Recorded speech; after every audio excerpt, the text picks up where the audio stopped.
Visit gbnews.com, keep them clean, and you never know, I might read them out.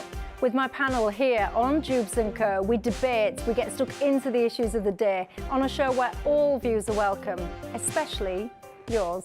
GB News, the People's Channel, Britain's news channel.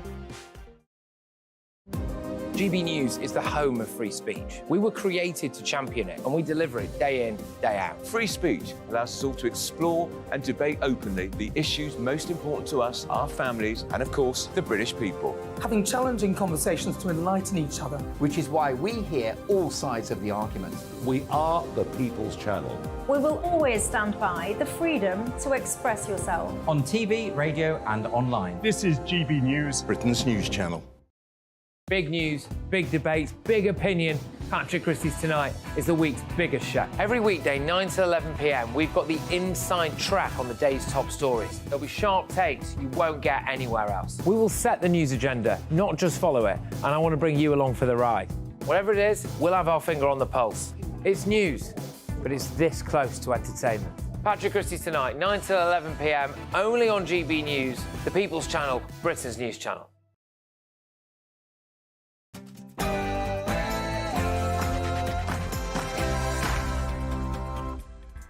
Hello, good afternoon and welcome. This is GB News on TV, online and on digital radio. I'm Nana Akua. And for the next few hours, me and my panel will be taking on some of the big topics hitting the headlines right now. This show is all about opinion. It's mine, it's theirs, and of course it's yours.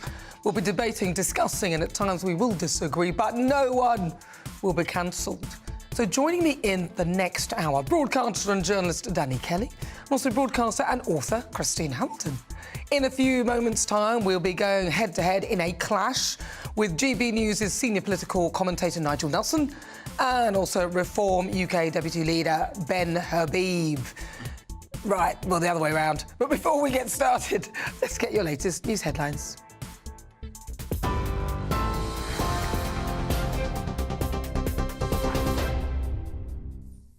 Good afternoon, it's 3 o'clock. I'm Sophia Wensler in the GB newsroom. Your top story this hour. The Princess of Wales has thanked the public for their support as the first photo of the royal was published after her abdominal surgery. The image, posted on social media to mark Mother's Day, was taken by the Prince of Wales in Windsor earlier this week. Sitting down, Princess Catherine is surrounded by her children, Prince George, Princess Charlotte and Prince Louis. She was admitted to hospital on January 16th and left 2 weeks later following a planned operation. She's expected to return to her royal duties after Easter. And police say an incident at Buckingham Palace is not being treated as terror-related. Armed officers detained a man in the early hours of yesterday morning after a car crashed into the gates.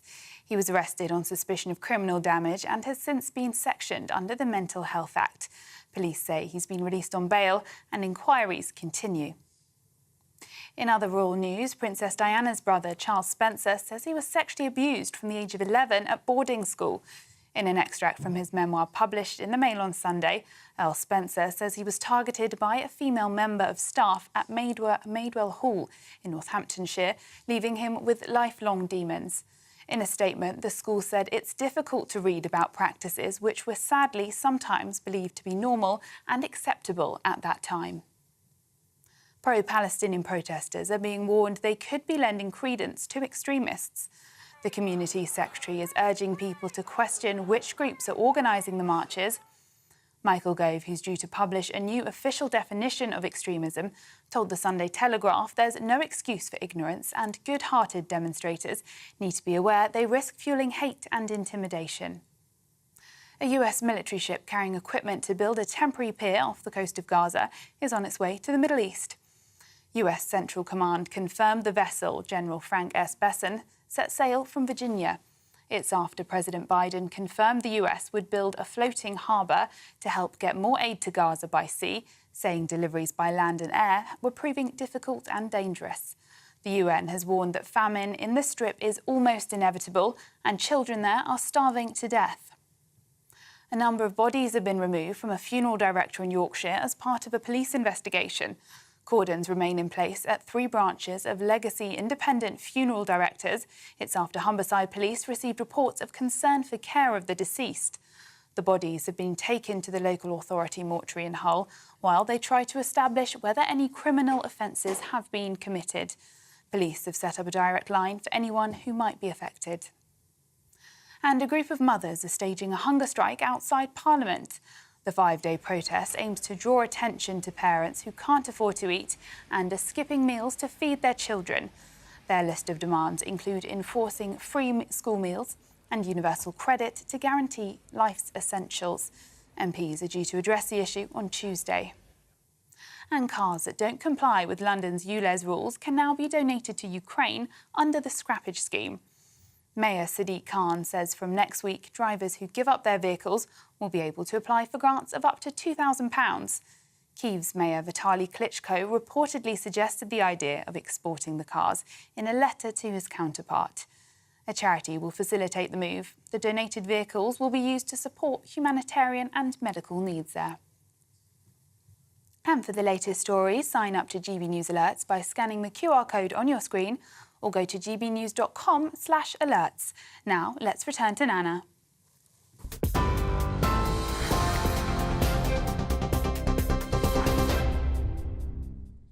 Good afternoon. This is GB News on TV, online and on digital radio. I'm Nana Akua, and it's just coming up to 5 minutes after 3 o'clock.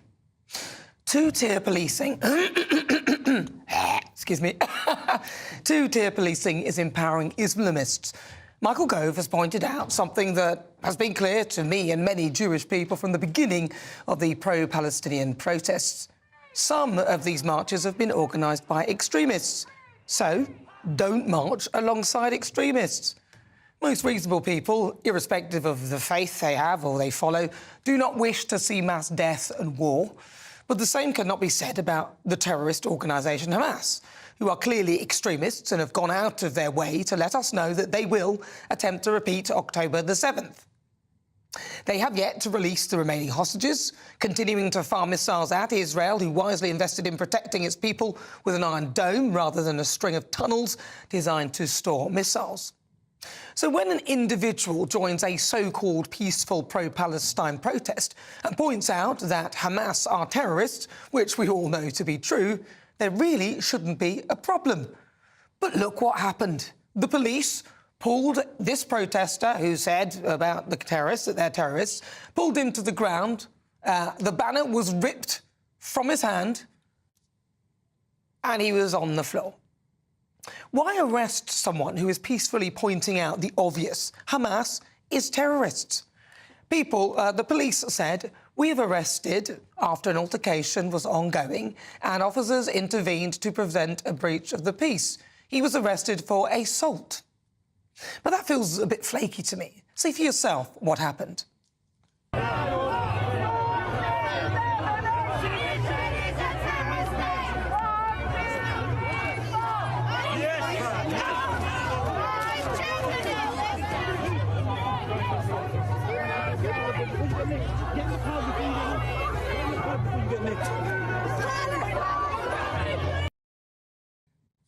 Now, he was de-arrested after police reviewed footage of the altercation, and this is what he had to say. He told me, is it a danger for your life and for the people when they see maybe attack you? And what did your sign say exactly? Hamas is terrorist. This is it? Yeah. Nope. That was the sign. Police. And that's what your sign said. I told to police, they attacked me, and I want to complain. Okay. He said, go to police station near your home. So for those going on these marches, it's not good enough saying that you are on a march that you are well aware has extreme elements, but that bit has nothing to do with you. Just because your intentions are good, if you join a protest that has sinister undertones, which you ignore, then you are part of the problem. You can't expect the police to believe that you are one of the good guys. Dame Sara, a UK government advisor on social cohesion, described attempts to portray protesters on pro-Palestine marches as extremist, as outrageous and dangerous. She said, what I've been really uncomfortable with over the last couple of weeks is the kind of argument that they're all Islamist extremists on these demonstrations. I think that's actually outrageous. Some are not even pro-Palestinian people, but just anti-war. There are clearly Jewish people there. there's a whole range of people there. And to try to frame these demonstrations as Islamist extremism is completely far-fetched and untrue. Well, if these marches are as safe as people say they are, why are all the Jewish people I know afraid to go out in the UK, and in particular London, when they're happening? And with Robin Simcox calling them no-go zones, and something Paul Scully could easily have used in his defence, is it time the police targeted the right people instead of deploying a two-tier policing structure that appears to enable hate?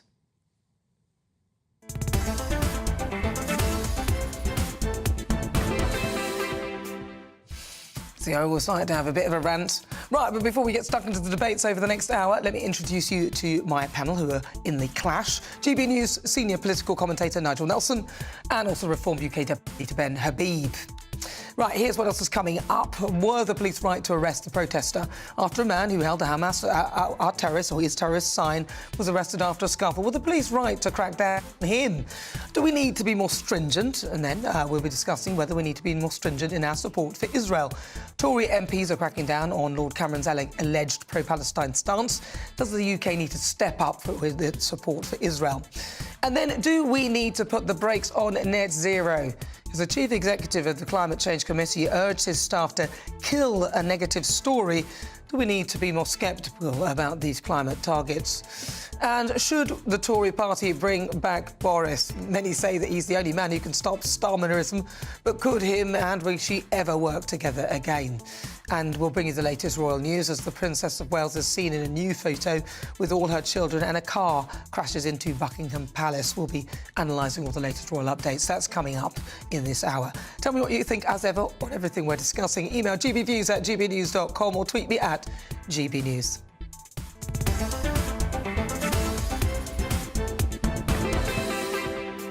We're done. Let's go. Right, so it's time for the clash. GB News senior political commentator Nigel Nelson and also Reform UK Deputy Leader Ben Habib will be going head-to-head. So I was talking about this whole pro-Palestine business. I'm going to come to you, Ben Habib. I haven't seen you for a while. What do you make of this? Were the police right to arrest him? Should they have done something different? Before I come on to that, can I just a shout out to the guy who filmed all of that? He's known to me, and I haven't got his permission to mention his name, but he's been at just about every single pro-Palestinian march, anti-Israeli march, as I call them. And it's really brave to go in amongst those people and to film it the way he does. And he was right there capturing that footage. But, of course, you know, that footage tells you everything you need to know about the marches, because this gentleman was holding up, I think he's an Iranian dissident, and he was holding up a perfectly legitimate sign that Hamas are terrorists, which they are. They also advocate for the wiping out of Israel. That's their policy. They advocate for a caliphate right across Saudi Arabia, getting rid of all other religions. And he cannot be faulted for doing what he did. Funnily enough, I'm glad the police took him out of the trouble he was in, because it was kicking off, as you can see, and probably the police ended up protecting him. But you're quite right, there's two-tier policing going on, partly, I think, because the police are cowed into fear by the numbers of people coming out with the clear vitriol and hatred being spewed by some of them, but also because the police are trained into this behaviour by, we've had this discussion before, by the regulatory requirement for diversity, equality and inclusion. And the police are being told repeatedly that actually you've got to support progressive discrimination. You've got to protect ethnic minorities over and above and, if necessary, to the detriment of the majority. And you see that playing out on the streets of London. They'll tackle white people with no hesitation, but they will not tackle these so-called ethnic minorities, which are increasing in number quite dramatically. But in their defence, I mean, I get why they removed him, as you said, from the thing, but I don't think, in general, that is the rule, which is why I think this is more disturbing. So I don't think, in general, the police would normally allow, but I think they are so outnumbered that's why... We've got a problem that's out of control. And the problem can't... You know, some people are advocating for the shutting down of protests. I think we do need to control these protests because there are too many of them. But you don't stop this by the strong arm of the law. Where we've gone wrong is in government policy having far too much multicultural immigration, this policy of diversity, equality and inclusion. and no policy towards integration. We've made no effort for the diversity of cultures and thought that have entered the United Kingdom to meld into a socially settled state. What we've done is promote silos operating independently, and that's so damaging for the fabric of this country. Nigel Nelson. Well, first of all, this guy was arrested, according to the police, for assault. Had he been arrested for the sign, I think that the police were doing the right job. And the reason being is that clearly what he was doing was being provocative on that demonstration. Well, no, hold on. These are supposed to be peaceful marches. They are pitching these as peaceful marches where you... Why is saying Hamas is terrorists being provocative, apart from the grammar? Well, yes, apart from the grammar. It's also, I mean, as Ben says, perfectly legal to actually put up a sign like that. I mean, they are a prescribed terrorist organisation in this country.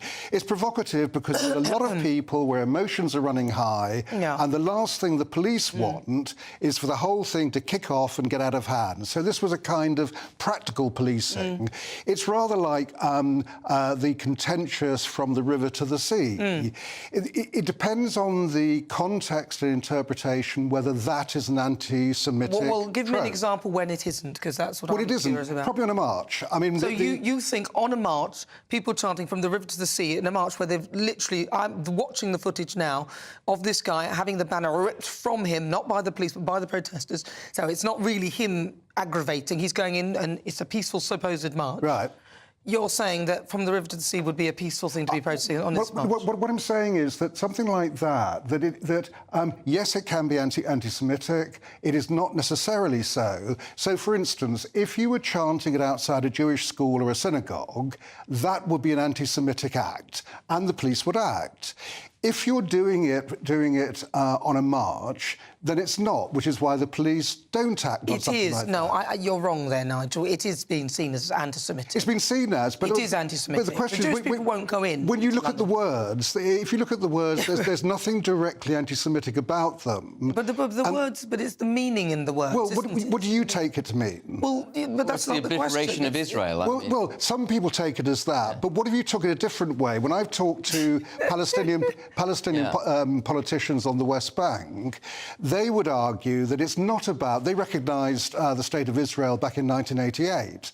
So what they would argue is that those words mean how do you connect Gaza on one side of the country and the West Bank on the other? Should you get a free Palestinian state? But you've just... That's the river to the sea, the river of the Mediterranean, the river of the Jordan... But these are Palestinian people that you've asked yes. what that means. But the song isn't targeted to them, though. The song is being targeted to the Jewish people. That's why I call them anti-Israeli marches. These are not pro-Palestinian marches. These are anti-Israeli marches. We need to get the nomenclature right. What they're advocating is the removal of just about any democratic state in the Middle East. And we may have a debate. No, Hamas is, but the Palestinian Authority, the Palestinian Liberation Organisation, effectively, who in fact were the ones to invent that slogan back in the 1960s, they are not about to get rid of the Jewish state. It is not their policy to do so. It may be Hamas's policy, but it's not theirs. Yes, but it's mutually exclusive. You can't advocate for connecting the sea to the River Jordan in a Palestinian state without simultaneously advocating for the erasure of Israel. No, they come together. There are ways of doing it, and that would be, if ever a peace process gets off the ground, that is one of the negotiations that would go on. One of the ideas put forward there is some kind of corridor that would take you from the West Bank to the seaport in Gaza. But can I just say, we're getting distracted. That doesn't get rid of Israel. We're getting distracted. Because, and I've seen it repeatedly happen, the real issue here is that streets of the United Kingdom are no longer safe because multiculturalism isn't working, that silos of culture are actually holding the United Kingdom in antipathy. And these marches, people talk a lot about how Jewish people aren't feeling safe. Let me tell you, I don't feel safe going near these marches. Listen, I actually think that they're slightly indefensible. And what happened there is indefensible, in my view. The marches are indefensible. I think think a lot of the marches of what's going on in the marches and people who are going peacefully and attaching themselves to this, as Michael Gove has pointed out, a lot of them have actually been organised by some Islamist organisations. So this is the point. So you might think, just like you are justifying from the river to the sea, which I think is actually indefensible, is unjustifiable, especially in the context of a march like this, people will try and excuse their participation in a march that potentially has been organised by, by a terror group. So I think we need to get real here. These marches are not peaceful because the people... But they are mostly peaceful. No, but well, they're not, are they? Not for the Jewish people. They didn't turn into a riot. Yeah, no, but I mean, the only reason... arrests yesterday. The only reason... well, maybe because they couldn't have arrested more, they haven't got any room in the cells. But the only reason why these are peaceful is because the Jewish people are staying away and people who have an alternative point of view are being moved out of the target zone. I think that's the only reason why. And you saw it in that... Yeah, it becomes a no-go zone in London. It's a no-go zone. It's a no-go zone. I ain't going there. You must be joking if you think I'm going to head that way. I will not be going there. Will you be going there? Well, I wouldn't go on I mean, I've been on demonstrations to cover them, and I know how dangerous they can be because they can turn into a riot. No, I wouldn't go there. So would you go on any march? No, I haven't. I've never marched at all in my life, but I have covered plenty of them. You lazy so-and-so. Yeah, I mean, keep the step count up.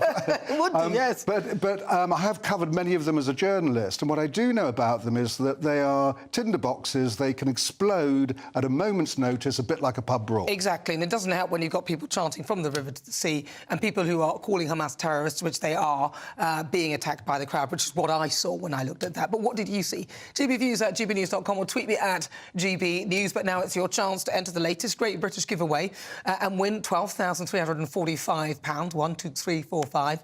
All of that in cash for loads of wonderful treats. Have a listen. We're springing into spring and giving you the chance to win the seasonal essentials. First, there's an incredible £12,345 in tax-free cash to be won, plus a spring shopping spree with £500 in shopping vouchers to spend in the store of your choice. And finally, a garden gadget package to enjoy, including a handheld games console, a portable smart speaker and a pizza oven. For your chance to win the vouchers, the treats and £12,345 in tax-free cash, text GBWIN to 84902. Text costs £2 plus one standard network rate message, or post your name and number to GB03 PO Box 8690 Derby DE1 9TT. UK only. Entrance must be 18 or over. Lines close at 5 p.m. on Friday the 29th of March. Full terms and privacy notice at gbnews.com/win. Please check the closing time if watching or listening on demand. Good luck. Luck to you indeed. You're with me, I'm Nana Akua. This is a GB News on TV, online and on digital radio. It's just coming up to 21 minutes after 3 o'clock. Coming up, should the Tories bring back Boris? Is he the only man that can potentially save them? I don't think they could get much worse. Then next, as Lord Cameron is urged to adopt a more pro-Israel stance, do we need to be more stringent in our support for Israel? Headliners. Tomorrow's papers tonight, every night from 11 p.m. Is a debate on gender really a far-right issue? Far right. I'm so bored of that phrase, you know what I mean? Like, anyone who talks about... anyone who acknowledges that there are two sexes is suddenly far right, because that's what Hitler and Mussolini were all about. This question from Shirley is, of course, about Labour. They've been accused of being undemocratic because they pressured a pub into cancelling a debate, and this debate features Kelly J. Keane, who's been on this show a couple of times, and she's a campaigner, and she was just on the panel, and then they got a letter saying that they couldn't do it because Kelly J. Keane apparently attracts far-right groups. Now, they've tried this trick before, but because some awful, ghastly neo-Nazi types turned up near to an event that she was holding in Australia, they kind of tried to blame that on her and suggest that the two were the same thing. They weren't. That was an opportunistic group turning up to... they're not... neo-Nazis aren't pro-feminist. They're not pro an event called Let Women Speak. That's just ridiculous. New Zealand's TV blurred her touching her zip because they said that her touching her zip was a far-right dog whistle because she's making that symbol. Yeah, but she wasn't making the symbol, she was just adjusting a zip. Yeah, and also, this isn't a far-right symbol. I mean, that was incredible because she obviously wasn't making that symbol anyway. She was just adjusting a top. But this New Zealand news channel blurred out the hand so that they could pretend that it was some horrible ghastly... Yeah. I mean, this is learning stuff, isn't it? She's talked about having voted Labour in the past. She's so not far-right. But also, even if she were right-wing, which she isn't, why would they be banning a panel where there's a discussion about one of the most important issues of our day? What are Labour playing at here? They're anti-democratic, aren't they? They're just kind of playing whack-a-mole with things they don't like. I think maybe I'll write to the pub and say I do want to see Kelly J. Keane there. Yeah, but they won't listen to you well, if no, you say that, will they? Won't. Because you've got the unfashionable opinion, Chris. Well, and the unfashionable workplace. I'm Andrew Doyle. Join me at 7 o'clock every Sunday night for Free Speech Nation, the show where I tackle the week's biggest stories in politics and current affairs with the help of my 2 comedian panellists and a variety of special guests. Free Speech Nation, Sunday nights from 7 on GB News, the People's Channel, Britain's news channel. Your weekend starts here with Friday Night Live with me, Mark Dolan, 8 till 9 on GB News. Big stories, big guests and big laughs as we get you ready for a cracking weekend. That's Friday Night Live with Mark Dolan, Fridays 8 till 9 on GB News. Bring your own drinks, the admission's free. Good afternoon, Britain. Good afternoon, Britain. Join us, Tom and Emily, To find out what's happening in the heart of Westminster. and why it matters to you. Weekdays from midday, we bring you the most compelling stories from across the United Kingdom. And from your doorstep to our inbox. That's right, we want to hear from you. GB News, Britain's news channel. Good afternoon. If you just tuned in, welcome on board. It's The Clash. I'm Nana Akua. This is GB News on TV, online and on digital radio. Now, Conservative MPs have accused David Cameron of sniping at Israel over its handling of the situation in Gaza and have claimed that the Foreign Office shows anti-Israel sentiment. A group of Tory MPs are set to raise concerns with the Foreign Secretary at the meeting on Tuesday, and David Cameron has said that he was deeply concerned about the prospect of a military offensive in Rafah and that Israel's performance in making aid available would have consequences for the UK's assessment about whether Israel is compliant with international law. So do we need to be more stringent in our support of Israel? Joining me now, clashing head-to-head, GB News senior political commentator Nigel Nelson and also Reform UK's deputy leader Ben Habib. Right, I'll start with you, Nigel Nelson. I think David Cameron's right. You do? The position of the British government at the moment is for a ceasefire. The words are slightly different depending on the party. The government calls it a humanitarian pause. But broadly, we and the Americans are on the same page. There needs to be a ceasefire. Aid needs to get into Gaza. And the hostages need to be released. Now, none of that is actually withdrawing any kind of support from Israel. That the government have made very clear, rightly so, Israel has a right to defend itself. Israel has a right to exist. We all believe those things, but it's long-standing policy, again, both by the Americans and the British, for a two-state solution. So what David Cameron is saying is, don't go and invade Rafah, that the Israelis told people that to go south. Rafah is the southernmost city in Gaza. It was meant to be a safe space. It's not any longer. Well, that's because Hamas have gone into it, haven't they? Hamas are living in Rafah. That's the Israeli argument. Well, they are. But these people Isn't this where the missiles are being fired from? These people have nowhere else to go. So if there was to be an invasion... Well, perhaps he could ask the focus on Hamas stopping the firing and get Hamas... I'm not defending Hamas for 1 second. But we want to hear... I mean, if I speak to some of the Jewish people, they want to hear David Cameron, if he's going to be speaking, saying release the hostages, number one, and also stop firing the missiles, because if Hamas stopped firing, that goes along with this would end. That's part of a ceasefire, and obviously both sides have to actually call the ceasefire and respect it. But it feels like there's too much focus on Israel to stop firing. But what do you think? Yeah, so... But before I answer the question, can I just make a distinction between what we were discussing, which is what's happening in the United Kingdom, which has gone completely wrong, with what we are now discussing, which is our foreign policy in the Middle East. And I think it's incredibly rich of David Cameron to be... calling Israel out, when David Cameron single-handedly set the Middle East ablaze in 2011, along with, well, I say single-handedly, Barack Obama and him acted in concert to turned Libya into a failed state. They very nearly turned Egypt into a failed state. They turned Syria into a failed state. They nearly destabilized Saudi. And whatever we think about Saudi, we need that relationship with Saudi Arabia to be strong. And they very nearly did the same in Bahrain and the United Arab Emirates. Cameron had no right to promote the Arab Spring. For Cameron now to be stirring up trouble in the Middle East is beyond redemption. But where the British government is really getting it wrong is that they are not looking at the real conflict. The real conflict here in geopolitical terms is not between Israel and Gaza and the Palestinians. The real conflict is between the West and Saudi on one hand and Iran and Russia on the other. And where we should be really helping shutting down this violence, shutting down this war, is by tackling the Qataris, who are acting as a funnel for money into Hamas.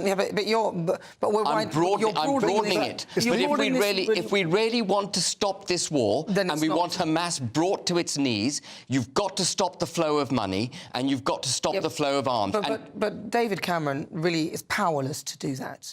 So this is why he's clearly we've got focusing on Qataris all over London. We've got Qatari investments in London. We can bring a lot maybe that's the problem. Well, that may be the problem, but we've got to be honest about what the problem is. We've got to face it. The reason Iran... But that's further down the road, though, isn't it? It's right now. It's right now we've got to cut off money to Hamas. But we need a ceasefire to actually get the aid into Gaza. Why do you need a ceasefire to stop? I'm just curious as to why that should be the order.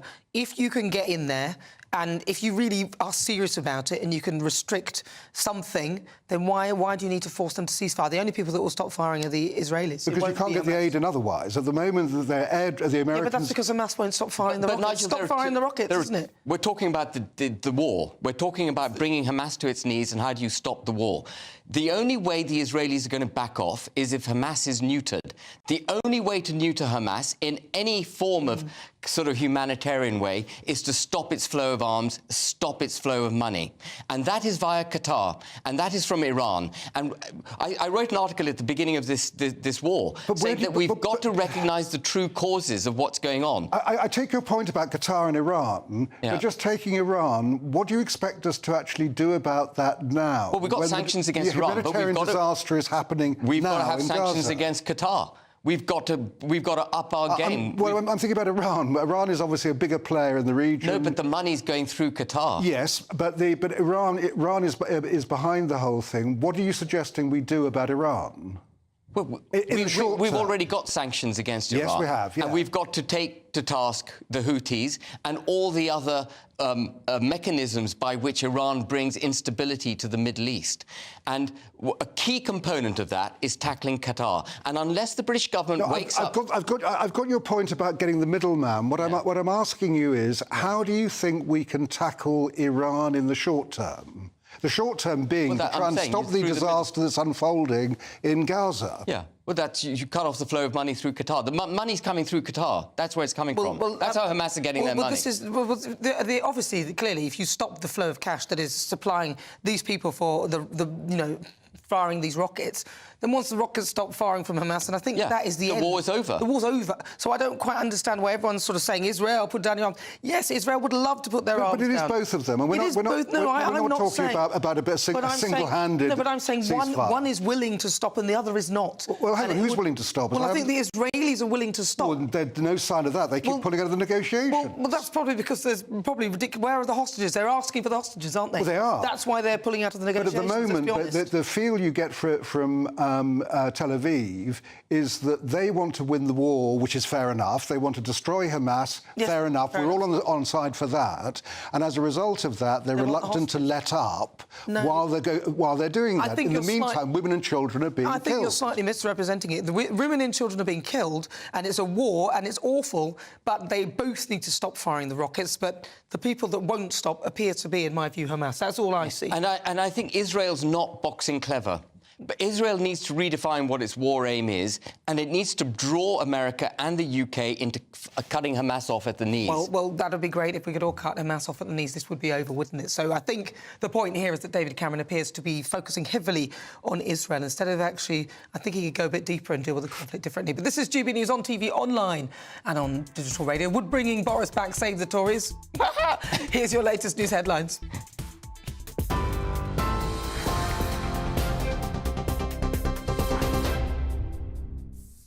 Thanks, Nana. 3:32. I'm Ray Addison in the GB Newsroom. Our top stories. The Princess of Wales has thanked the public for their support as a photo of her was published after her abdominal surgery to mark Mother's Day.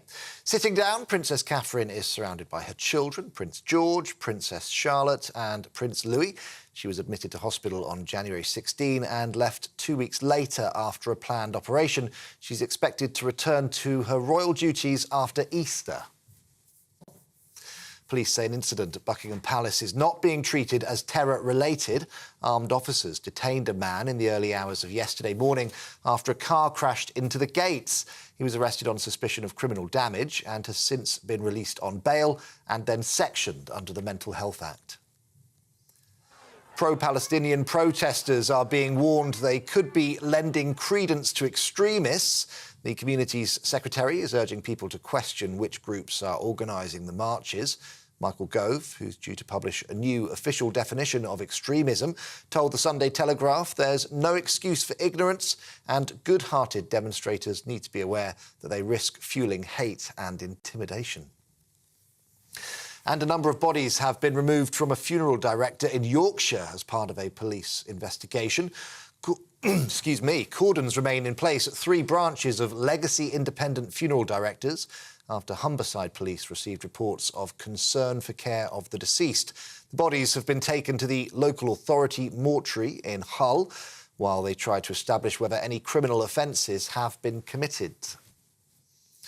A group of mothers are staging a hunger strike outside of Parliament. The 5-day protest aims to draw attention to parents who can't afford to eat and are missing meals to feed their children.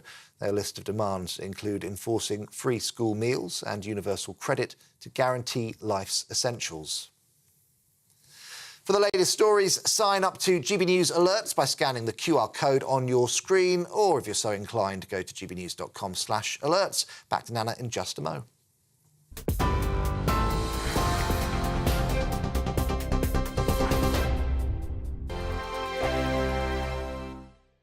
This is GB News, Britain's news channel. For decades, Britain has been dealing with immigration, but for one part of the UK, it is a relatively new experience. GB News' Northern Ireland reporter Doogie Beattie has this report. At the end of April 2023, Ireland's immigration was up by 31%. And over a decade, Northern Ireland's has doubled, with South Belfast being the most diverse. Tracy Kelly is a DUP Belfast City Councillor who deals with the issues in this area on a daily basis. We have working class communities like Sandy Row, like the Donegal Pass, who are blending in with others who are coming here to work and live and mix. But there is also an issue when there's too many people who can't get housed. That seems to be the main issue that I deal with. When people in their own community who've been born and reared here have to move away because there's a lack of housing. Takura Makoni represents the African community of Northern Ireland. I would presume mostly 99% of asylum seekers or migrants and refugees coming to this part of the world would have very little knowledge about the internal dynamics in Northern Ireland. So you find out it's almost like you're thrown in the deep water. To have the cognizance to say, here, I need to pick up that I'm living on a peace line and these guys don't like those guys and maybe these guys can tolerate me and those ones won't. You don't have any idea of that. It'll take you up to 10 years to get a real sense of that because, remember, you're focused on trying to rebuild your life. To avoid further tensions, should government be looking at the placement of those refugees and migrants? Join us every night on GB News at 11 p.m. for Headliners, which is 3 top comedians going through the next day's news stories, which is exactly what you need because when the establishment has gone crazy, you need some craziness to make sense of it. So join us 11 p.m. every night on GB News, the People's Channel, Britain's news channel. From 10 a.m. every Saturday, we want to make you think and we want to make you laugh. So we will give you all the top stories. Now we start with a story that has shocked the nation this week. But we're also going to make it light and fun and bring some entertainment in to make your Saturday morning nice and restful. Only on GB News, Britain's news channel. Every Sunday from 11, join Michael Portillo. There will be topical discussion, looking at the week before and the week to come. So kick back and relax at 11 a.m. on Sundays on GB News with me, Michael Portillo. GB News, the People's Channel, Britain's news channel. Good afternoon, 38 minutes after 3 o'clock. This is GB News. We are the People's Channel. Welcome back. I'm Nana Akua. Now it's time for The Clash. And next up, the head of the government's climate watchdog told officials to kill a negative story about net zero. Chris Stark, chief executive of the Climate Change Committee, reportedly told his team to use technical language to make the story go away. Now, it raises questions about the transparency of the committee, which has been pushing the government to impose more radical net zero targets. So do we need to put the brakes on net zero? Now, this was all about wind power, and the debate was they basically used just 1 year's worth, or solar power, whatever, 1 year's worth of wind to work out how many wind turbines and how much we need, instead of using a long years and years, which is what they usually do. What do you think, Ben Habib? Well, I've been opposed to the net zero agenda ever since it was first announced. The notion that there's some kind of magic date by which we need to decarbonise the United Kingdom or the entire planet goes up in flames is a fundamentally flawed notion. It simply cannot be right that 2050 is any more correct a date than any other date. And once you realise that actually it's arbitrary, then the cost of it is simply unjustifiable. By the Treasury's own estimates, it's going to cost us £1.4 trillion in order to go from where we are now in 2050 to be carbon neutral, assuming we can get there, and there's no guarantee that we can get there. What there is a guarantee of is massive cost and massive damage to the exchequer. And they keep telling us that they can't afford to cut our taxes or to allow us to keep that which is legitimately ours, which we earned, but they can spend £1.4 trillion on net zero, or they can spend £5 billion supporting Ukraine against Russia, if 2050 is the wrong date. £1.8 billion in Dubai when he went to Nigel Nelson. Yeah, if 2050 is the wrong date, what's the right date? Well, exactly. Good question. But that's the point. Well, they just plucked it from the air, haven't they? 2050. And they came to 2050 with just a year's worth of working out wind. Yeah, because after that point, if the planet heats up to. That's not the point, though. The point I'm making is that the reason why people are annoyed and why he tried to kill the story was because he'd only used a year's worth of data to work out how much we need in terms of wind power. And that's not good enough. And then when it emerged, he tried to kill the story. Yeah, I think so what else have they got wrong? I think that we parked that one because the question seemed to be whether or not we're putting the brakes on Well, that's net what I'm zero. saying. The reason I'm asking that is because if a lot of this is based on really just not really good science, then is it time to stop it? Well, the argument is we are stopping it. I mean, we are putting the brakes on. Not really. But we're not. It's the 28 billion that Keir Starmer has abandoned. I regret that. I think that was a mistake. Well, what should he have done, do you think? Well, I think he should have carried on with it. He always had a let out if he couldn't afford it. But to abandon it means that some of the plans which would have been doubling onshore wind, tripling solar, quadrupling offshore wind. Yeah. That could have cut our energy bills by £1,400 a year. When would it cut the bills? Do you know? When it was actually working, once you've actually got to the stage where you have tripled, quadrupled. Well, that's a long time. That's not going to happen in. That would happen within the lifetime of a government. That was the plan. Yeah, he was talking about getting this done originally by 2030. And this is the 28 billion that the markets ran away because they were worried that it would destabilise the market. Yes, and that's been abandoned, which I regret. The Tory government have put back for 5 years the ban on petrol and diesel cars, and the boiler tax, which was designed to try and get us to have heat pumps, that's been got rid of too, or it seems to be getting rid of. It's not a boiler tax; it's a boiler penalty that they penalise the manufacturers of boilers if they don't sell a certain number of heat exchangers. I appreciate it's not exactly a tax, but it talks like a tax, it walks like a tax, and it that's the net damages effect the economy of it. like a tax. That's the end of that. We'll all agree with that. And we'll move on to Boris Johnson because, look, Boris Johnson, there's sort of murmurings that he may be returning. They've been swirling around. MPs want to oust Rishi Sunak and potentially some of them to bring back Boris. I mean, what have they got to lose? They've pretty much messed up everything. Many believe that Boris is the only man who can save the Tory party from Starmerism, and his campaigning ability is badly needed given the Conservatives' dire position in the polls. I thought they were mad to get rid of him, and all of this comes as it was revealed in the Sunday Times that Johnson flew to Venezuela for secret meetings with Nicolas Maduro. Not so secret, seeing as we all know about it. All of this about the UK recognising his regime. So what do you think? Is it perhaps something that the Tory party could do? Should they bring back Boris? I'm going to ask you. Who went? Did I go to Nigel Nelson? I think because it was. Well, no is the answer. Is the short answer. The other thing is, if you're going to do this, that time is against you. At the moment, the only way that it would make sense for Boris to come back, if the Tories are so desperate about the election, is to get him elected on May the 2nd when local elections happen. That's assuming there isn't a general election. That gives Boris 2 weeks to find a seat, get himself selected, get himself voted in. Then the Tory MPs would have to get rid of Rishi Sunak. That's the most dangerous point, May the 2nd, for Sunak. And then the rest of the Tory MPs have to elect Boris as their leader.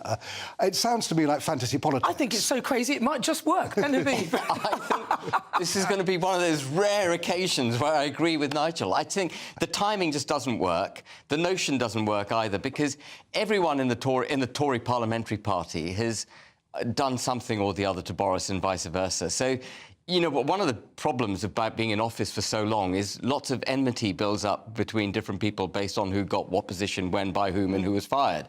And there's a lot of bad blood that's gone under the bridge with Boris Johnson. You know, cast your mind back to the... I don't need to. It was a mess. I don't want to think about it. I mean, it was a bloodbath of a mess, wasn't it? They were awful to him. So I don't think it's, at a human level, I don't think it's a conceivable idea. But what they should do, what they absolutely should do, is follow Andrea Jenkins' advice, get rid of Sunak, and get a proper Conservative in as Prime Minister. Back Boris. Well, she was on my show and she said that. Did she? So right, OK. Well, she said that. She actually that said argument that. collapses completely. that has blown my argument right out of the water. Yeah, but because, look, they have literally nothing to lose now. They should never have They should get rid of Sunak. They should never have got rid of him, full stop. They shouldn't have done that. I don't know why they did. It's almost as though we'll bring him back. We'll bring him back. Mistakes. Let's try and forget everything that's happened in between, and it'll almost be as though it didn't happen. It did happen. He's not really made that many mistakes, has he, really? No more than your wonderful leader, Keir Starmer. He showed himself... Look, Boris is a fantastic campaigner. He is impossible to dislike because he's so personable. Well, there you go, then. Keep him. But as a Prime Minister, he's the wrong person for the job. And Tory MPs knew that, which is why they got rid of him. They're hardly going to try and bring him back now. Well, if they knew that, why did they bring in Rishi Sunak? Because he's exactly as you described. He's not the right person for the job either. Well, I mean, Rishi Sunak at the moment, as well, the polls go, I think that the way the budget went was an absolute disgrace. But... Well, because the budget was a disgrace. Yes. Because they can't afford to cut taxes, because they've got net zero, and they've got all these other crazy policies on which they're spending money. But the whole point there was that was actually irresponsible to go and do that. That wasn't. And in fact, it wasn't a tax cut anyway. At the moment, for every pound you're saving on national insurance, you're bringing back in £1.90 because of the tax burden. Because of the self-taxes through thresholds not rising. Yes. Well, so there were no tax cuts. No. And that's why this Conservative government needs to be ejected. We've got the highest taxation, the highest borrowing, GDP per capita through the floor. Some people would say that actually the taxes that they did cut were only helping working people anyway, and they weren't helping the people that really needed the help. So I would say that they're both just as bad as each other, aren't they? Right, so I know what Labour and the Conservatives. So here we go, here's Ben's little thing. Vote reform, vote reform. That's what vote Reform UK. I'm glad you said it. He missed it. No, well, you said it for me. Thank you, Nana. That's independent third-party validation. Well, you know, I'm biased to my own opinion. I don't mind giving you what I think. I'd love to hear what you think, though. Get in touch, gbviews@gbnews.com. You're with me, I'm Nana Akua. This is GB News. We're live on TV, online and on digital radio. Coming up, the Great British Debate, and I'm asking, do we need a new definition for Islamism? But next, all the latest royal news as the Princess of Wales is pictured with her children. Some people said she wasn't wearing a wedding ring. That's what somebody said. But listen, what do you think? Stay tuned. Hello there, welcome to your latest GB News weather forecast on the Meteorist. Well, looking ahead to the new working week, it's going to remain fairly changeable across the country, but increasingly mild. As we end this weekend, we still got low pressure in charge, and with winds coming in from the east, it's still feeling pretty chilly out there. The rain, what we have seen today, will gradually weaken as the night goes on, but for most of us it's going to be a rather cloudy and murky night. But with the cloud cover, it will be frost-free as we go into the small hours of Monday morning. Chilliest the conditions up across the very far north of Scotland. And in the south, temperatures not falling much lower than around 6 or 7 degrees. So Monday morning is going to start off on a rather grey and damp note across the country. And really, as we go through the course of the day, sunshine's going to be at a premium. Best of it down towards Devon and Cornwall. Channel Islands also not doing too badly. But for most of us, it is going to be a drier day. Not completely dry. We will see some rain, especially across western Scotland. Maybe at times across the very far east of England too. Temperatures a little bit up compared to Sunday. Temperatures in the southwest could just reach 12 degrees. Into Tuesday, we see another band of rain beginning to spread in from the southwest, and that really sets us up for a bit of a northwest-southeast split as we go into the middle part of the week. Northwestern part seeing further rain at times, but in the southeast, turning increasingly mild. Tired of the usual focus-tested, pre-prepared Westminster runaround? Well, so am I. So you want higher taxes? Is your department to blame for this? Are you rethinking this policy? Every Sunday at 9:30, I'll be sitting down with those in power to get the truth about the issues affecting you. Let's be honest, we've known about the cost pressures of this project for years, not months. That's the Camilla Tominey Show, a politics show with personality. On GB News, the People's Channel, Britain's news channel. I'm Michelle Dewberry, and I'm not here to tell you what to think.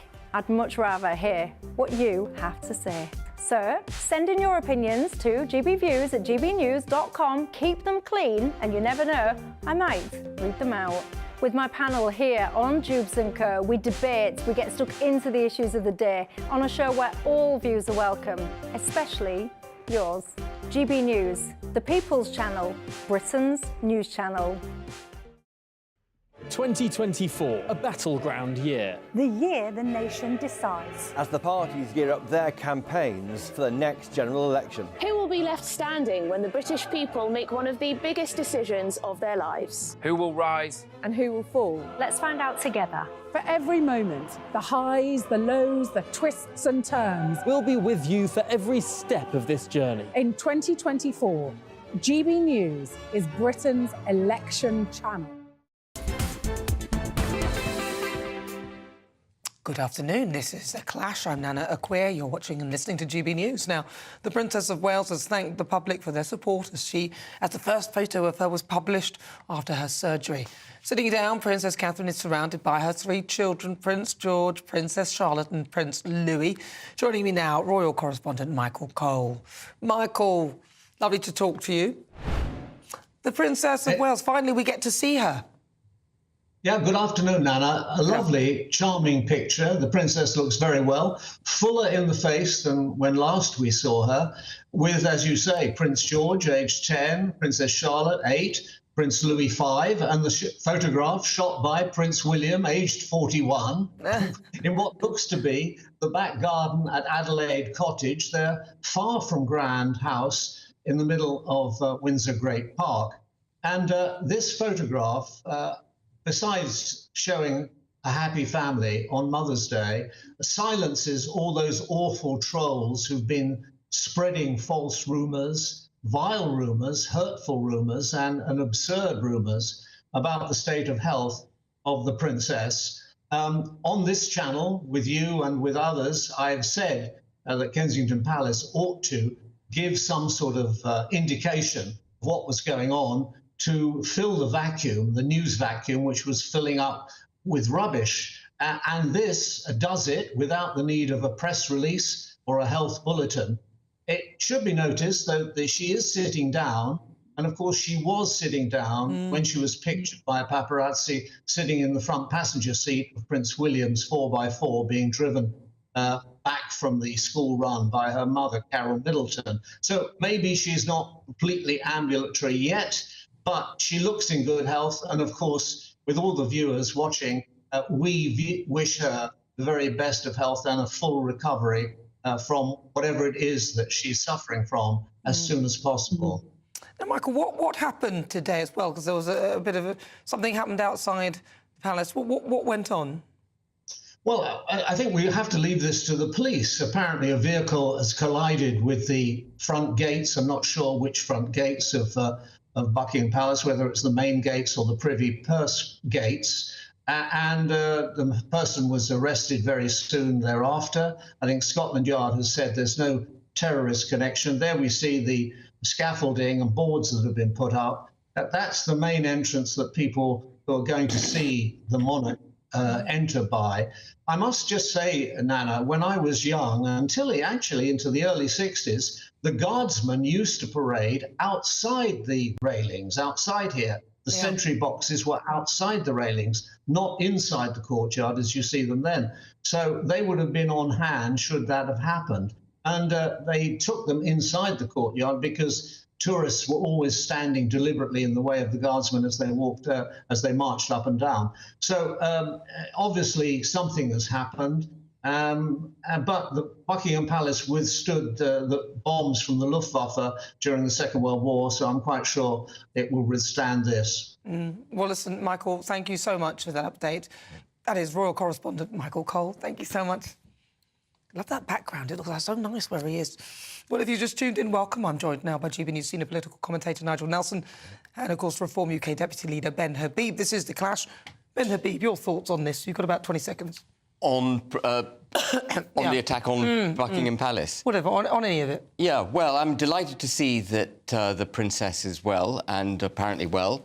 I thought there was far too much chat about her ailment while she was out. I think we should have been respectfully silent on it and wishing her all the best at the same time, so it's good to see her back. Nigel, briefly. The picture was great. The kids were smiling and laughing. She was smiling. I thought that was a really good picture to put out.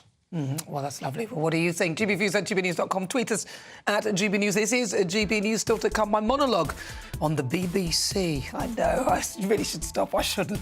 But first, let's get an update with your weather with Craig. Don't forget as well, catch up at on our website, gbnews.com, or why not download the GB News app. A brighter outlook with Box Solar, sponsors of weather on GB News. Hello there, welcome to your latest GB News weather forecast on the Metro. As well, looking ahead to the new working week, it's going to remain fairly changeable across the country, but increasingly mild. As we end this weekend, we still got low pressure in charge, and with winds coming in from the east, it's still feeling pretty chilly out there. The rain, what we have seen today, will gradually weaken as the night goes on, but for most of us it's going to be a rather cloudy and murky night. But with the cloud cover, it will be frost-free as we go into the small hours of Monday morning. Chilliest the conditions up across the very far north of Scotland. And in the south, temperatures not falling much lower than around 6 or 7 degrees. So Monday morning's going to start off on a rather grey and damp note across the country. And really, as we go through the course of the day, sunshine's going to be at a premium. Best of it down towards Devon and Cornwall. Channel Islands also not doing too badly. But for most of us, it is going to be a drier day. Not completely dry. We will see some rain, especially across western Scotland. Maybe at times across the very far east of England too. Temperatures a little bit up compared to Sunday. Temperatures in the southwest could just reach 12 degrees. Into Tuesday, we see another band of rain beginning to spread in from the southwest, and that really sets us up for a bit of a northwest-southeast split as we go into the middle part of the week. Northwestern part seeing further rain at times, but in the southeast, turning increasingly mild. Looks like things are heating up. Box boxed boilers, sponsors of weather on GB News.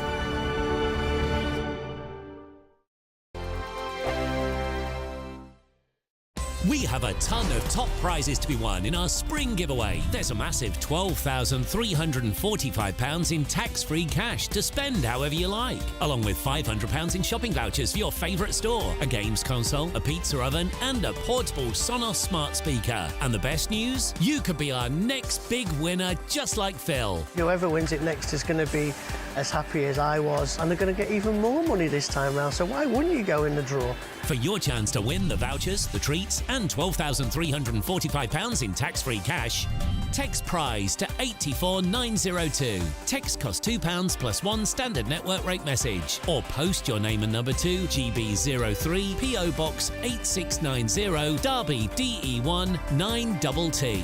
UK only. Entrance must be 18 or over. Lines close at 5 p.m. on Friday the 29th of March. Full terms and privacy notice at gbnews.com/win. Please check the closing time if watching or listening on demand. Good luck.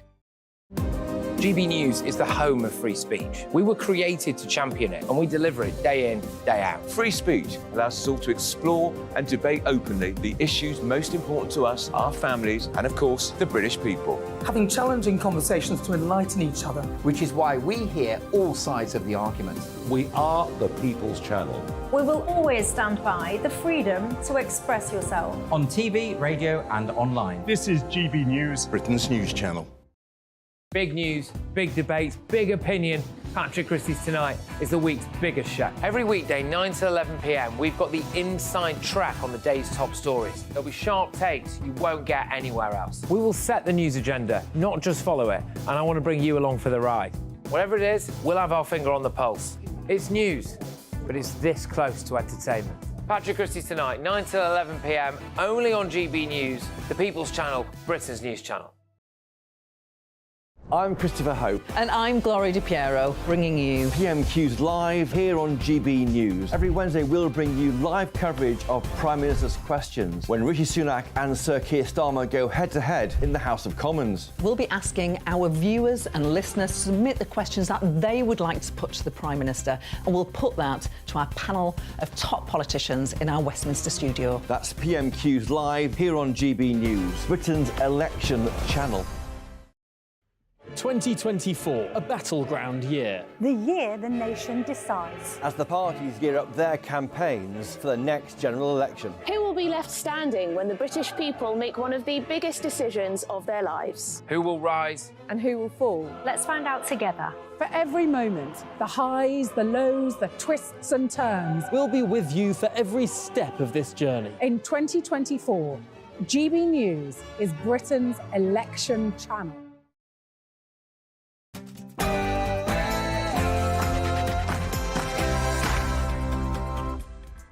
Hello, good afternoon and welcome to GB News on TV, online and on digital radio. I'm Nana Akua. And for the next 2 hours, me and my panel will be taking on some of the big topics hitting the headlines right now. This show is all about opinion. It's mine, it's theirs, and of course it's yours. We'll be debating, discussing, and at times we will disagree, but no one will be cancelled. So joining me today is broadcaster and journalist Danny Kelly and also broadcaster and author Christine Hamilton.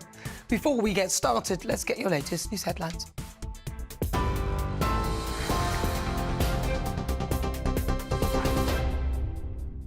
Good afternoon. It's 4 o'clock. I'm Ray Addison in the GB newsroom. Our top stories. The Princess of Wales has thanked the public for their support as the first photo of the royal was published after her abdominal surgery. The image, posted on social media to mark Mother's Day, was taken by the Prince of Wales in Windsor earlier on this week. Sitting down, Princess Catherine is surrounded by her children, Prince George, Princess Charlotte and Prince Louis. She was admitted to hospital on January 16 and left 2 weeks later following a planned operation. She's expected to return to her royal duties after Easter. Well, police say an incident at Buckingham Palace is not being treated as terror-related. Armed officers detained a man in the early hours of yesterday morning after a car crashed into the gates. He was arrested on suspicion of criminal damage, then released on bail and since sectioned under the Mental Health Act. Well, in other royal news, Princess Diana's brother Charles Spencer says he was sexually abused from the age of 11 at boarding school. In an extract from his memoir, published in the Mail on Sunday, Earl Spencer says he was targeted by a female member of staff at Maidwell Hall in Northamptonshire, leaving him with lifelong demons. In a statement, the school said it's difficult to read about practices which were sadly sometimes believed to be normal and acceptable at that time.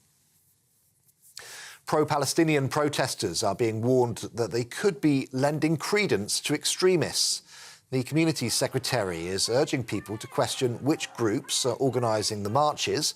Michael Gove, who's due to publish a new official definition of extremism, told the Sunday Telegraph there's no excuse for ignorance and good-hearted demonstrators need to be aware that they risk fuelling hate and intimidation. A US military ship carrying equipment to build a temporary pier off the coast of Gaza is on its way to the Middle East. US Central Command confirmed that the vessel, General Frank S. Besson, set sail from Virginia. It's after President Biden confirmed that the United States would build a floating harbour to help get more aid to Gaza by sea.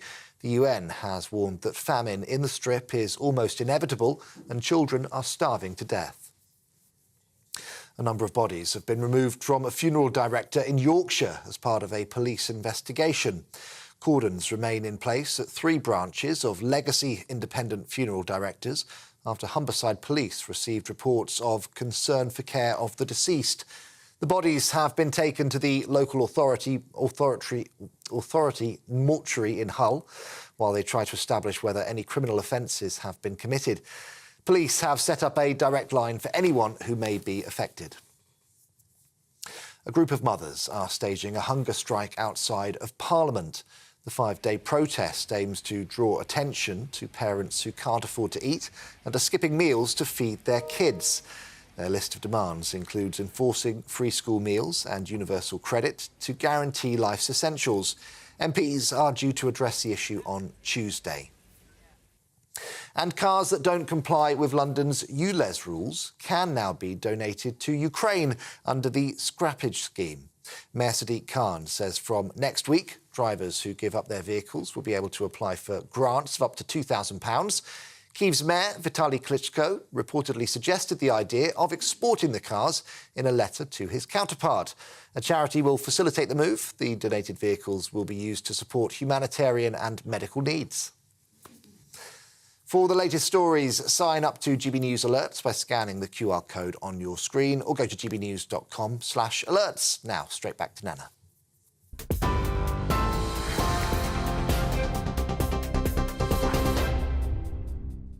Thank you, Ray. It's just coming up to 5 minutes after 4 o'clock. You're with me. I'm Nana Akua. This is GB News on TV, online and on digital radio. Now, I do need to warn you that this next story could be distressing for some viewers. The BBC's poor editorial judgment continues.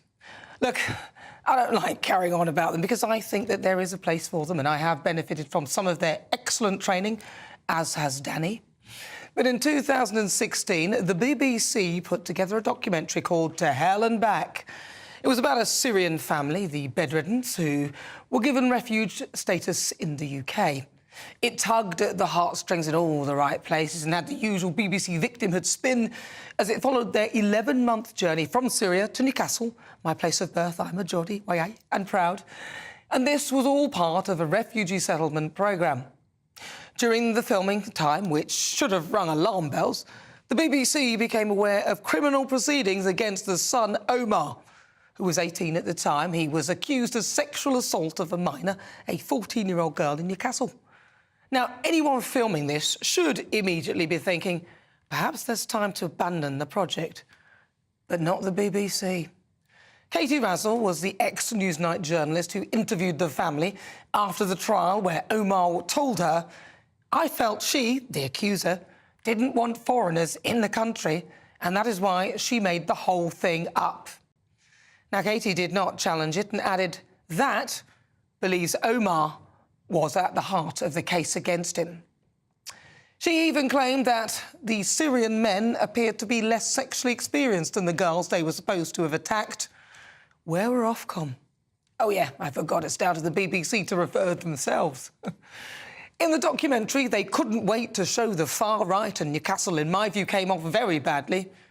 Well, only this week, Omar Bedreddin and his brother Mohammed, with two others, were given a 38.5-year sentence for rape of a girl they abused between 2018 and 2019. They pretty much destroyed her life, repeatedly raping and torturing her. Neil O'Brien MP, a former minister, said the BBC showed poor editorial judgment in commissioning this fawning documentary, more interested in airing an unchallenged accusation, given they smeared a young girl as sexually experienced and failed to challenge the racism accusations made by someone who turns out to be a sexual predator. You would hope that there would be a bit more contrition. But a BBC spokesperson said, the BBC can only report on the facts as they stand at the time, which is what we did in 2016. The Bedreddins' subsequent crimes are appalling, and we express our sincere sympathies to the victims. I don't know about you, but I'm getting a bit tired of the BBC preaching their holier-than-thou principles.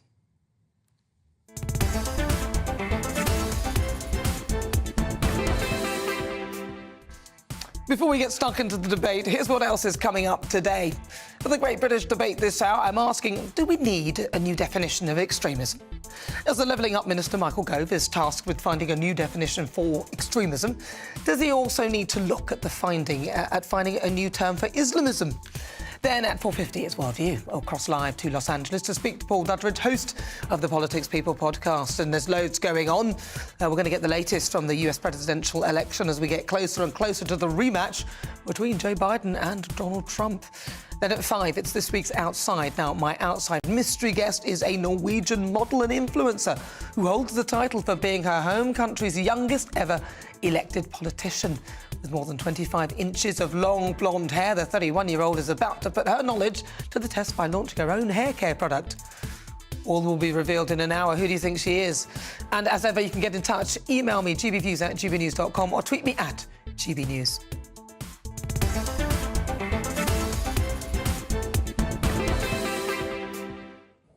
Right, let's get started. Let's welcome again to my panel author and broadcaster Christine Hamilton, and also broadcaster and journalist Danny Kelly. They've missed off the journalist bit, Danny.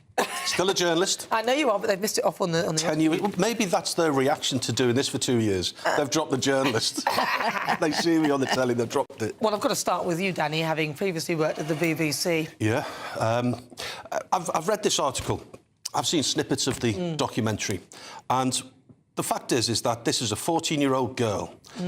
And the CPS found that there was sufficient evidence to prosecute these thugs. This is the first time round? The first time round. Now, I read that the barristers got it thrown out because of translation issues. OK, so... Alleged translation issues. Well, you've got to now look at it... That's the yeah, at the time. So at the time, you know, they were innocent of any accusations of rape because it was thrown out and they weren't tried. What sits very uncomfortably with me is the fact that the race card was played. So they basically said a 14-year-old girl made these allegations up. So she was a fantasist. She made these allegations up because they were foreigners. Newcastle comes out of it very poorly because of the title. I haven't seen it all, but to hell and back. That suggests that they've left war-torn Syria with bombs raining down on their heads and threats of decapitation by ISIS, because that was the time of ISIS, of course, and they've gone to Newcastle. To hell and back. I think the BBC have got it wrong. They've got it terribly wrong. When they discovered that this lad was being done for rape, they should have pulled the plug. Well, that's what I would have thought. They should have stopped it there. That's the end of it. And actually, what the reasoning for why he got off, because there's no proof that he did it, and, you know, we have to accept the legal verdict. But it is a big alarm bell, and even part in the documentary, because I watched it, there was a bit where the son, so the Syrian family, their son was accused. He was still in Syria, and he was accused of Islamism or something, and then he died because apparently he'd been killed because of they said he was an Islamic fundamentalist. That's what they were saying that had happened to him. That's why he was killed. And I think the BBC would have heard that and known that because they said it in the documentary. And again, that's a big alarm bell.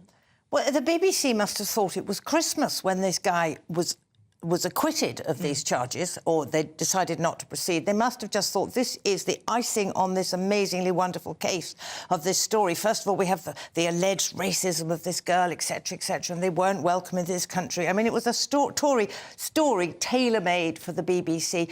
You have to ask, I mean, they are so blinkered, the BBC and other broadcasting channels, by their political correctness. They're caught in this grip. Where were they when the Rotherham grooming gangs were going on? Where were they making dramas and documentaries, documentaries about all that? They're very, very keen to leap on it when it's a Syrian family that they can prove that the Brits have been nasty to them. I mean, they must have loved it. I think, you know, in all fairness to them, it was obviously a level of sort of naivety, I think. But then I just feel that, I do sometimes feel that it's so preachy and so holier than thou. And then a lot of things are coming out from the BBC, which are very distressing and disappointing, because I am an advocate for them ultimately, even after that. But I am ultimately because I do believe there is a place for them. I'm not sure that people should be forced to pay for them. There's a pecking order that certain things trump other things. So immigration and refugee status, in this case, would trump the unfounded allegations of a 14-year-old girl. And not only the unfounded allegations, quote-unquote, but to actually disparage her integrity by suggesting that she's a racist and also she's sexually active. The fact is, a 14-year-old girl is so sexually active, it makes an 18-year-old Syrian lad flounder. He doesn't know what to do with it. Their point was actually that they were saying that the girls seemed more experienced sexually. I don't know. That's irrelevant. But that's what they were saying. They shouldn't be submitting that judgment. It fitted their narrative, didn't it? For her to be more sexually experienced, she was prejudiced against them. She was racist, and therefore she made this accusation out of spite. That's what. And at the time, to be fair to them as well, there were some marches from some far-right groups that also placed in the film too, which again sort of makes it look you know, they've really... And, like, nobody supports the far-right, really. I mean, let's be honest, nobody's extremist on any side of this. But they did go at pains to put that out there, and there was far-right and it's far-right, and it was sort of drummed into you that that sort of reinforced the narrative. But again, to use the words far-right, I remember the race riots in Oldham, probably going back 15 years ago, and, of course, they were classed as far-right. These white kids having run-in battles with Asian kids. And this was in Oldham. This is the least conservative council you'll ever get. These aren't far-right kids. These just happen to be white kids from Labour voting households who find that integration hasn't worked in Oldham. Yet all of a sudden they're far-right. There probably isn't a right-winger amongst them. Well, this label of far-right, they fling it around all over the place. I mean, I'm accused of being far-right, for goodness sake. GB News is far-right. It's ridiculous. I'm far-right, apparently. You're off the spectrum. But it is. It's an allegation which is thrown around very, very loosely, and somebody who is perceived to be from the far-right will get arrested for just turning up at a demo. They don't have to do anything. They're just bundled away because they're thought to be a threat. I have an interesting... But to be fair, again, they filmed some of these far-right protests. So there were protests with people and placards and all that kind of thing. So they filmed that and put it as part of the documentary, which also then supported the narrative that the reason why it was because the reason why somebody had made this up was because of that, and that's what this bedridden guy was kind of saying. Well, as I said, it was Christmas for the BBC. It's just come to my recollection that there was a footballer called Ched Evans who was convicted of rape, and then he had his sentence quashed. Right. The whole trial was quashed, and then he was retried and he was found not guilty. And I remember when he was found not guilty, breaking the news on my morning show at the BBC in Birmingham, saying Ched Evans has been found not guilty, and then I said he is no longer a racist. And I remember, a rapist, forgive me. And I remember my boss coming down. He was incandescent after the show to say, you cannot say that. And I said, well, look, exactly. Someone's been found innocent. Correct. So because that's why we can't say that he is anything until... Sure. So he was found guilty. Then the verdict was quashed because it was an unfair verdict, and then he was retried. And my boss, because of the stigma, and that was at the time of Me Too, you know, the Me Too movement back in 2016-17, and the BBC was just so belligerently focused on the Trump system of, well, if you are a woman and you have been the victim of anything, then that trumps everything, even if the rapist was found not guilty in a second trial. And I was not allowed to... I said he's no longer a rapist. Well, it all goes back to Keir Starmer. When he was director of the DPP, he was the one who instigated this mantra that the accuser must be believed. The victim. First of all, he called them the victim. Well, they're not a victim. They're the accuser. They're not a victim until it's been proved that they have been a victim. And he instituted this. The police must always assume that the victim had to be believed. But let's be fair to the BBC. They do some good programmes. They do some great dramas. Of course they do. We have respect for them. They trained me and you, Danny. This is why we're such great broadcasters. I love the BBC. Again that they're simply just following the story as is at the time. So we don't blame them, but it is the way they portray Why did they choose? They didn't need to put opinion in it. No, OK. I mean, there, of course, is a role for the BBC, but it's anyway, that's another whole discussion. You wonder why they chose that particular family. I don't know. As I say, it was Christmas for them, and especially when the boy was accused, they must have thought, OK, they stopped filming for a bit. They must have actually thought, oh, my goodness, we've had it if he's convicted. I just think... But when he wasn't, they would steam ahead. Well, I just think they shouldn't. As soon as there is an implication of something like that... They should have pulled it. Pull the plug. Yeah. Well, they did pause and that's what... No, but you pulled the plug. You pulled the plug because it's, you know... Hang on a minute. Neil and I were filming with Louis Theroux when we were very publicly arrested and accused of rape by the Metropolitan Police. Louis didn't pull the plug. He kept on filming. Should he have pulled the plug? I think I probably would have as well. Yeah, absolutely. Why? Because that is assuming that we were guilty, which we were not, obviously. Well, you probably pulled the plug, and maybe...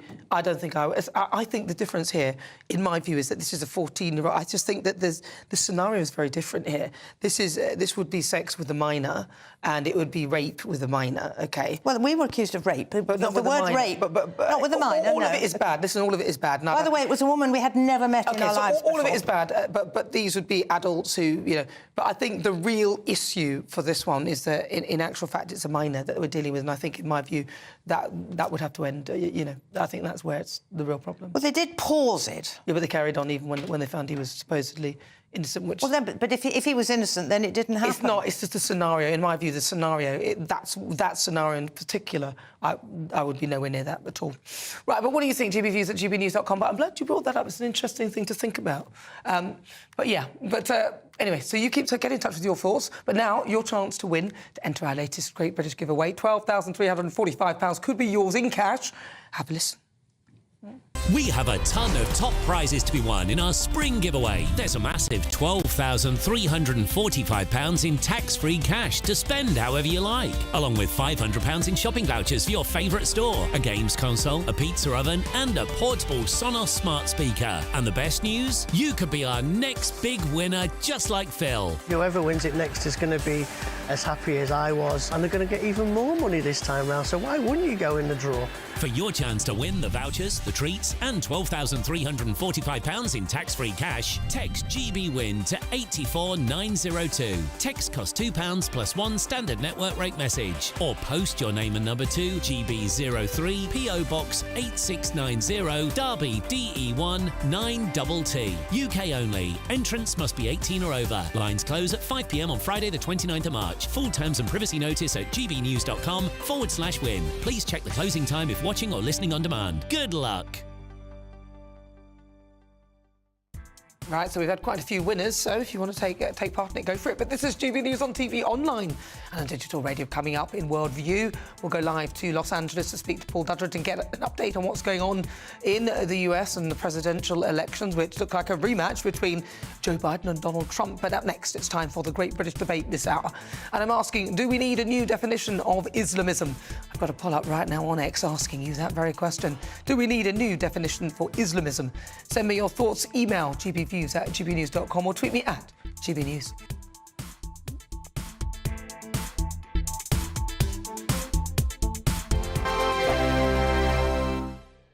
Headliners. Tomorrow's papers tonight. Every night from 11 p.m.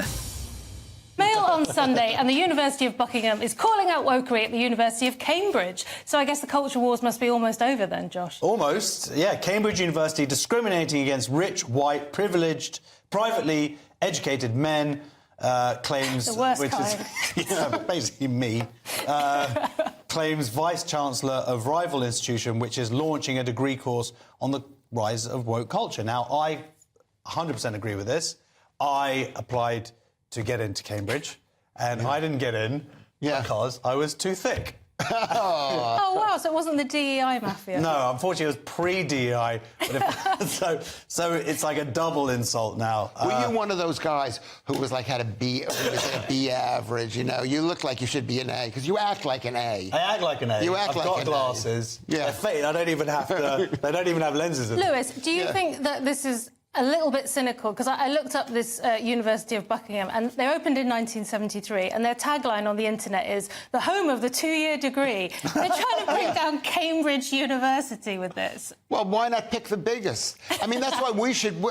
We should be attacking the BBC 24/7 on this thing. I thought we were. We aren't. We don't mention it enough. in? What I found shocking about this story is Buckingham is the country's oldest private university, and was founded in 1976. Something is wrong there. What do you think? Was Oxford founded by the government? I don't think it was. Was Cambridge? No, absolutely not. I looked up Cambridge was 1209. Yes, exactly. So you can it get... wasn't a government But this is grant. actually quite scary. They can do a course on the origins of the woke movement. I'm just saying, someone's going to have a degree, and our job is going to be under threat. They're going to know much more than us. Never. I'm Andrew Doyle. Join me at 7 o'clock every Sunday night for Free Speech Nation, the show where I tackle the week's biggest stories in politics and current affairs with the help of my two comedian panellists and a variety of special guests. Free Speech Nation, Sunday nights from 7 on GB News, the People's Channel, Britain's news channel. Your weekend starts here with Friday Night Live with me, Mark Dolan, 8 till 9 on GB News. Big stories, big guests and big laughs as we get you ready for a cracking weekend. That's Friday Night Live with Mark Dolan. Fridays 8 till 9 on GB News. Bring your own drinks. The admission's free. Good afternoon, Britain. Good afternoon, Britain. Join us, Tom and Emily, To find out what's happening in the heart of Westminster. and why it matters to you. Weekdays from midday, we bring you the most compelling stories from across the United Kingdom. And from your doorstep to our inbox. That's right, we want to hear from you. GB News, Britain's news channel.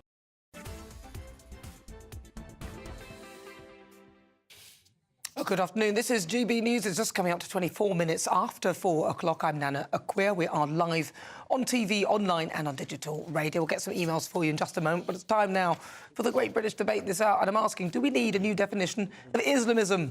The Community Secretary has warned, that's Michael Gove, that pro-Palestine protesters that should be marching alongside, they could be marching alongside extremists.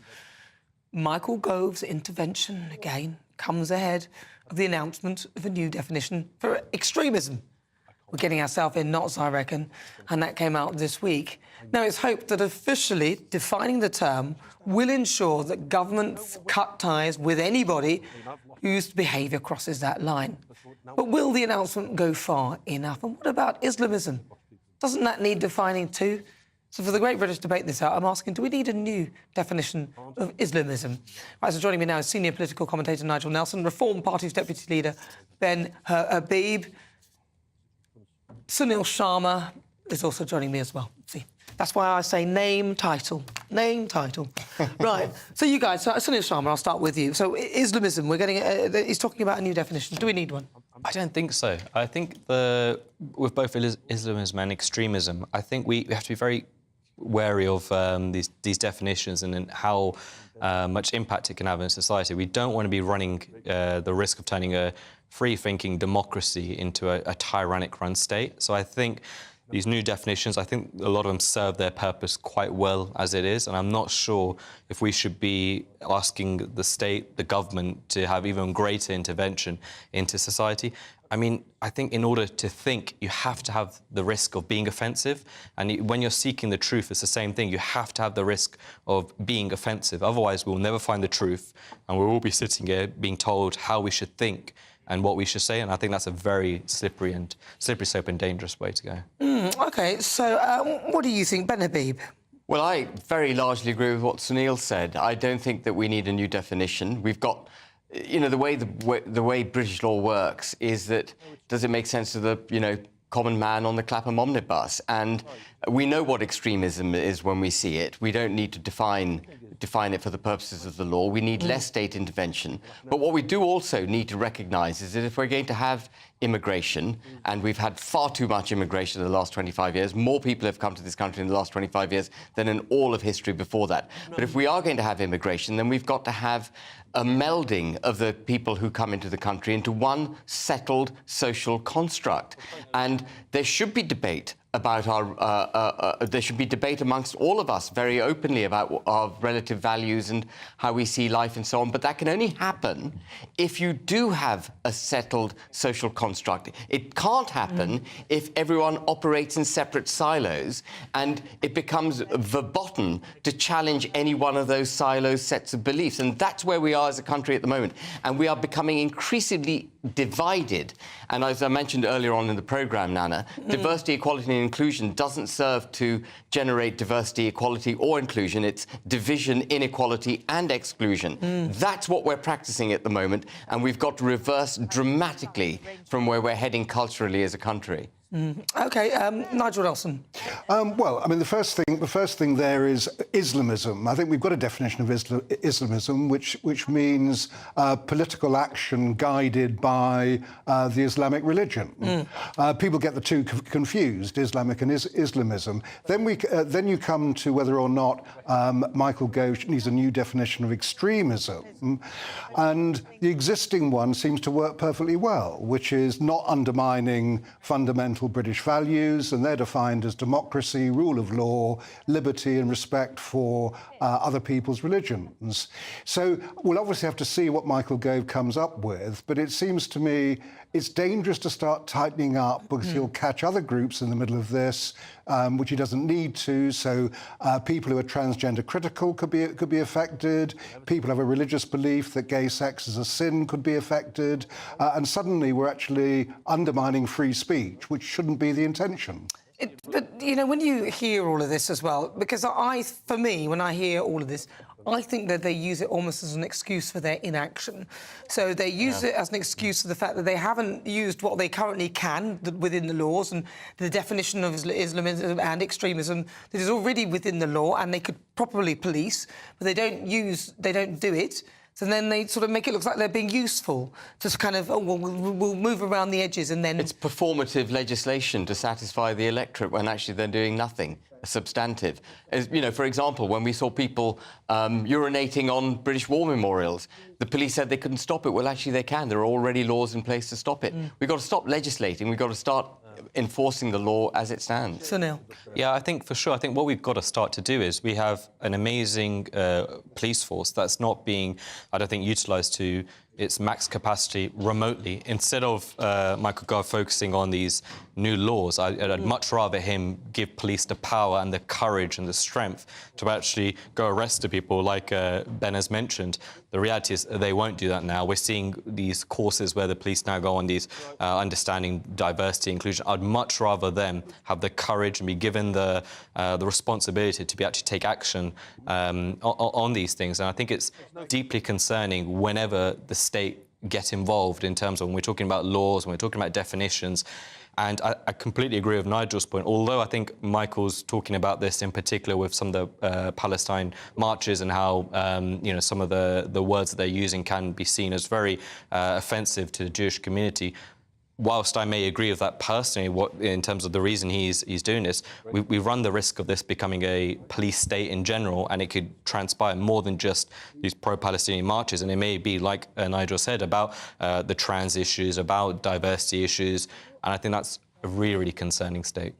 Because these things do tend to get caught up in it, don't they? And then suddenly it legitimises something that isn't right, and we saw that. I mean, I always give the example of the Isla Bryson case, where the definition of woman was changed in the dictionary to include people who identify as women, which is, you know, on the surface of it, it feels that that's fair enough, but with what limits, or what, you know, what checks and balances have you got to make sure that person is actually that thing? And then suddenly they are now within the law of being a woman, and they can suddenly say, well, I want to go to a female jail even though I'm a man because I'm a woman.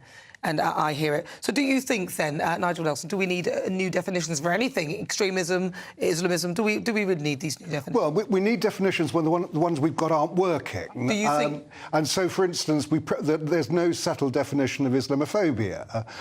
We probably probably need to actually relook at that so the political parties can agree on what it means. But you're absolutely right, Nana. The trouble about doing these things is they create unintended consequences. You gave a good example there.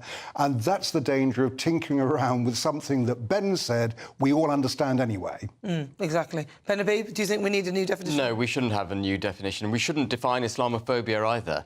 I mean, it's to suggest that having a concern about a particular ideology is somehow an irrational fear would be to shut down debate. What we want is debate. If there are elements in our society... OK, I'm going to have to stop you there. Yeah, OK, I could go on. It was really good, and I know you can go on. Sunil Sharma, you've got about 10 seconds. I definitely agree with Ben. Being concerned about Islamic extremism does not equal Islamophobia. So yes or no? Do we need a new definition, yes or no? No. Ben Habib, yes or no? No. Nigel Nelson, yes or no? No. Wow. It's a clean sweep. What do you think? Perhaps you think we do. gbviews@gbnews.com. Thank you so much to Nigel Nelson, also Ben Habib and Sunil Sharma. Thank you so much. Right, so get in touch, gbviews@gbnews.com. This is GB News. We are the People's Channel. I'm Nana Akua. So we continue with the Great British Debate in just a moment. I'll be asking, do you think we need a new definition for Islamism? You'll hear the thoughts of my panel, broadcaster Christine Hamilton and broadcaster and journalist Danny Kelly. Still to come, my outside guest. She's the youngest ever elected Norwegian politician. She'll be telling me all about her latest business venture and her rollercoaster life. But first, let's get your latest news headlines.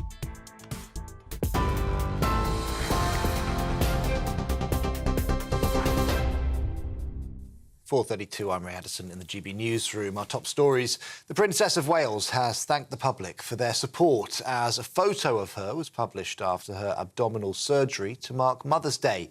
Sitting down, Princess Catherine is surrounded by her children, Prince George, Princess Charlotte and Prince Louis.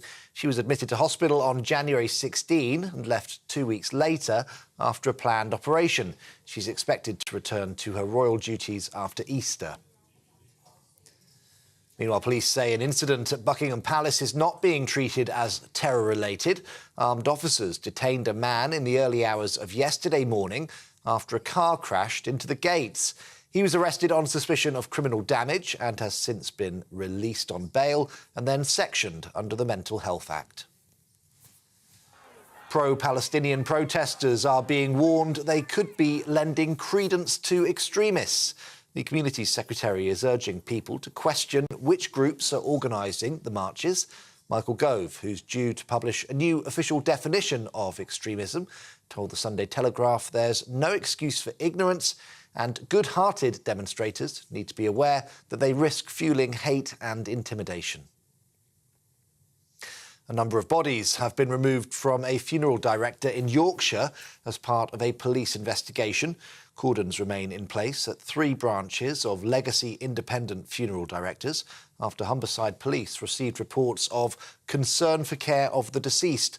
The bodies have been taken to the local mortuary in Hull while they try to establish whether any criminal offences have been committed. And a group of mothers are staging a hunger strike outside of Parliament. The 5-day protest aims to draw attention to parents who can't afford to eat and therefore miss meals to feed their children. Their list of demands includes enforcing free school meals and universal credit to guarantee life's essentials. Well, for the latest stories, sign up to GB News Alerts by scanning the QR code. It's on your screen right now, or go to gbnews.com/alerts. Now, back to Nana.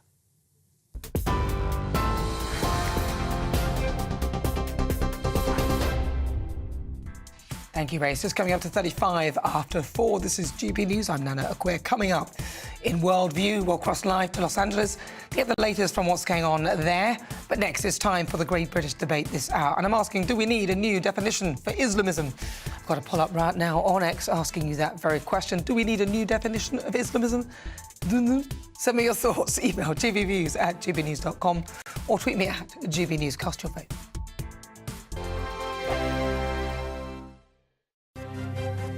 GB News Breakfast, every day from 6 a.m. Absenteeism and parents whose children miss a week or more of school face increased fines in a government drive to tackle absence. This is another one of those government policies which has done nothing to improve the education of our children. In fact, since this was originally introduced some 10 years ago, the educational standards for our children, the 11-year-olds who can't read when they go up to primary school, have got worse and worse and worse. So it's not working. So what do? They just increase the fine. Like, that may make it work. Most of the parents who get fined are taking their kids out so they can take them on a holiday before the holiday companies push the prices up. And frankly, as a parent, if I've got a £600 discount on my holiday versus a £60 fine, I'm going to go for the £60 You'll suffer the fine. Yeah. Let's not forget the other huge absence that children had recently during COVID. Schools were closed for months and months on end. Online learning was really not making up for that. So how can, it's very difficult for the government to say it was fine for us to take your kids out of school for months, but if you take them off for a few days to go to Disneyland, then you are the worst parent ever and you should But also, be it's the pandemic that caused some of the problems with absenteeism now. Absolutely. Because the mental health issues that some of these children now have. And there are tens of thousands of children, they call them ghost children, that have simply disappeared from the school register. So it would be nice. It's really, really scary situation. I'm not saying that the government is, taking great measures. Well, I to think that. one of their plans is to have a national register, which would help with that. Which would definitely help. But I think they can't deal with the real problem, so they're going after actually perfectly, decent parents who are just taking the odd day off, to save money, frankly. Join us every night on GB News at 11 p.m. for Headliners, which is 3 top comedians going through the next day's news stories, which is exactly what you need, because when the establishment has gone crazy, you need some craziness to make sense of it. So join us 11 p.m. every night on GB News, the People's Channel, Britain's news channel. From 10 a.m. every Saturday, we want to make you think and we want to make you laugh. So we will give you all the top stories. Now we start with a story that has shocked the nation this week. But we're also going to make it light and fun and bring some entertainment in to make your Saturday morning nice and restful. Only on GB News, Britain's news channel. Every Sunday from 11, join Michael Portillo. There will be topical discussion, looking at the week before and the week to come. So kick back and relax at 11 a.m. on Sundays on GB News with me, Michael Portillo. GB News, the People's Channel, Britain's news channel. Welcome back. If you just tuned in, where have you been? This is GB News on TV, online and on digital radio. I'm Nana Akua. It's coming up to 39 after 4 o'clock. We're live. Now, we continue with the Great British Debate this hour, and I'm asking, do we need a new definition of Islamism? The Community Secretary has warned that pro-Palestine protesters could be marching alongside extremists. Michael Gove's intervention comes ahead of the announcement of a new definition for extremism this week.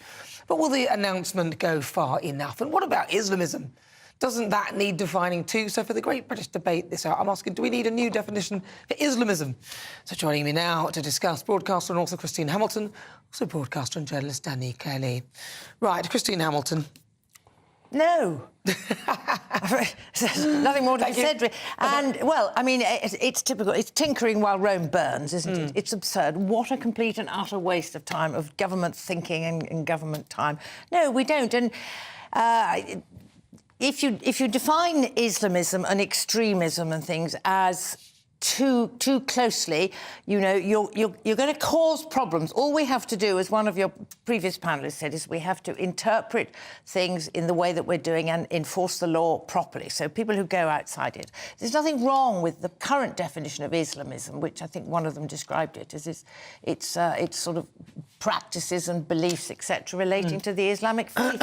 Why are we even talking about why do we need to redefine Islamism? Islamophobia is an unfounded fear of Islamism. That's completely different.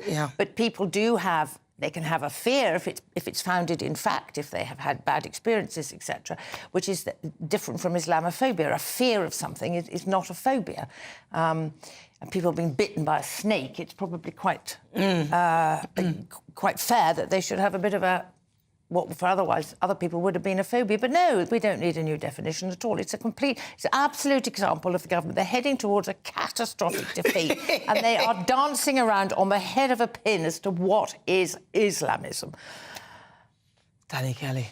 Come on, Danny. Danny, disagree. You stole my thunder, word for word. I can't believe it was more or less word for word what I was going to say. No. One thing I would like to... Did you tell her in the... We didn't discuss it, actually, no. Stolen your words. No, no. One thing I'd like just to amend, or maybe... is just with your introduction, there are a lot of these radical Islamists on these marches, you know. So when we see and hear people say that they're overwhelmingly peaceful, maybe the TV have been selective with what we watch, but I wouldn't want to walk through one of these marches. Yeah, Not a chance. Well, Michael Gove identified that some of them are organised by extremist organisations. So that is something that you might think that you're doing. Oh, you're doing your bit for the war and you're being peaceful and protesting and all that. But you really need to look into what you're getting involved in. And if you are getting involved in something which has an extremist element to it, then you are part of the problem as well. Yeah, that's I mean, of course there are some people on these marches with the best of intentions. We all want peace. We all want there to be no more fighting. Of course we do. But as Golda Meir said, if the Arabs put down their weapons, there will be no more war. If Israel puts down her weapons, there will be no more Israel. Release the hostages. That's what people should be asking for. Release the hostages. Yeah, I find it just shocking that sometimes on these things as well, people who identify and say that, so the guy holding the banner saying Hamas is terrorist, which we all acknowledge and accept. The BBC wouldn't say it for ages, and I don't know whether they've actually said it properly.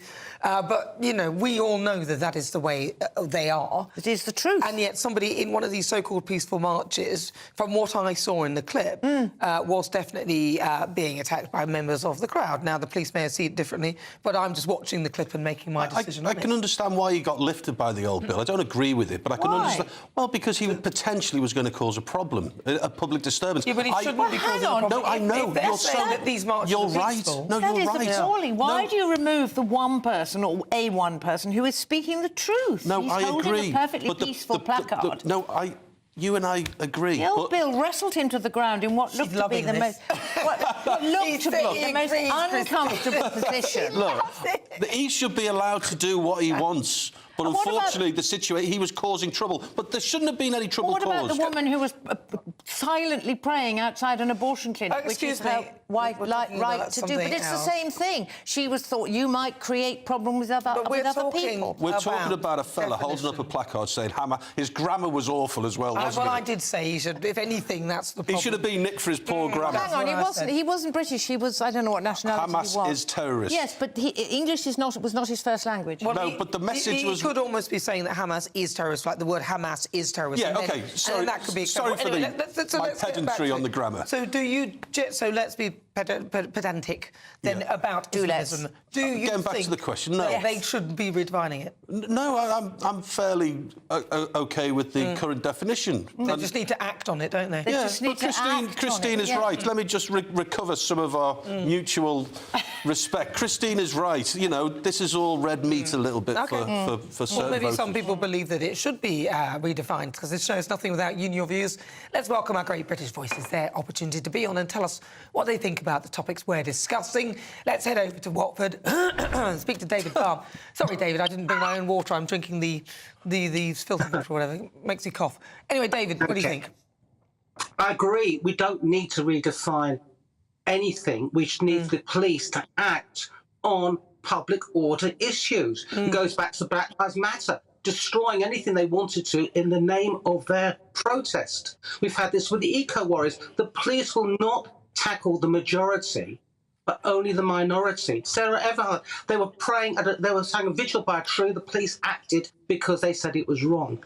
If the police start acting and detaining people who are causing havoc and mayhem and wanting violence, the world would be better. We wouldn't have the anger towards certain sectors of society. And you have to ask, who are the people who are behind it? What are they trying to achieve?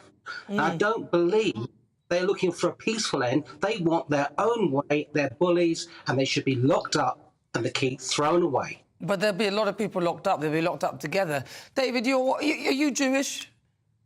Yeah. Would you go into central London whilst these so-called pro-Palestinian peaceful marches are happening? No.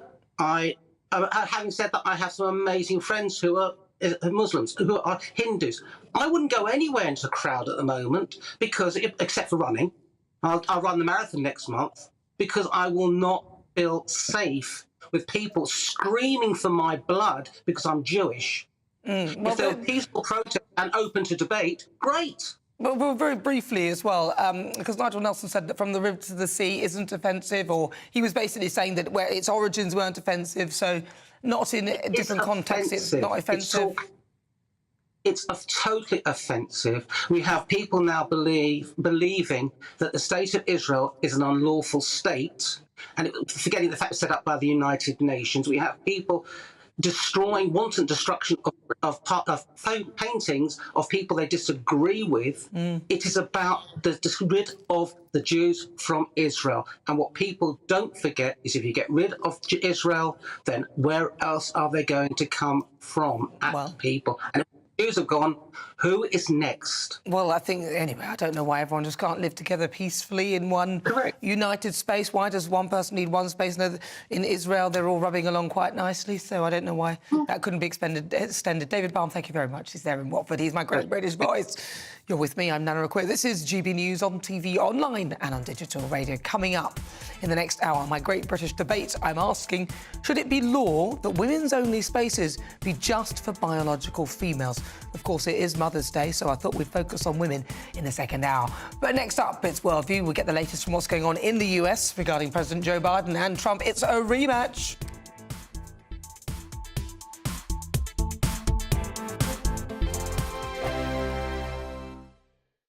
Hello there, welcome to your latest GB News weather forecast on the Meteorist. Well, looking ahead to the new working week, it's going to remain fairly changeable across the country, but increasingly mild. As we end this weekend, we still got low pressure in charge, and with winds coming in from the east, it's still feeling pretty chilly out there. The rain, what we have seen today, will gradually weaken as the night goes on, but for most of us it's going to be a rather cloudy and murky night. But with the cloud cover, it will be frost-free as we go into the small hours of Monday morning. Chilliest the conditions up across the very far north of Scotland. And in the south, temperatures not falling much lower than around 6 or 7 degrees. So Monday morning is going to start off on a rather grey and damp note across the country. And really, as we go through the course of the day, sunshine's going to be at a premium. Best of it down towards Devon and Cornwall. Channel Islands also not doing too badly. But for most of us, it is going to be a drier day. Not completely dry. We will see some rain, especially across western Scotland. Maybe at times across the very far east of England too. Temperatures a little bit up compared to Sunday. Temperatures in the southwest could just reach 12 degrees. Into Tuesday, we see another band of rain beginning to spread in from the southwest, and that really sets us up for a bit of a northwest-southeast split as we go into the middle part of the week. Northwestern part seeing further rain at times, but in the southeast, turning increasingly mild. I think the most exciting bit for me is talking to people. People who I think are ignored often by the major news channels.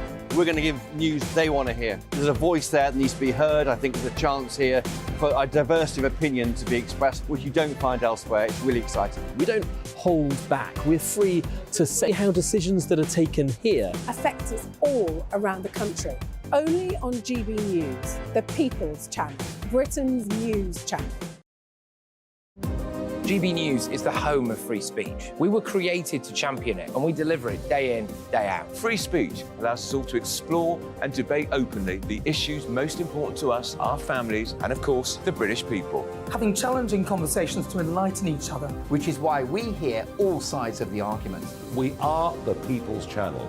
We will always stand by the freedom to express yourself. On TV, radio and online. This is GB News, Britain's news channel. Tired of the usual focus-tested, pre-prepared Westminster runaround? Well, so am I. So you want higher taxes? Is your department to blame for this? Are you rethinking this policy? Every Sunday at 9:30, I'll be sitting down with those in power to get the truth about the issues affecting you. Let's be honest, we've known about the cost pressures of this project for years, not months. That's the Camilla Tominey Show, a politics show with personality. On GB News, the People's Channel, Britain's news channel.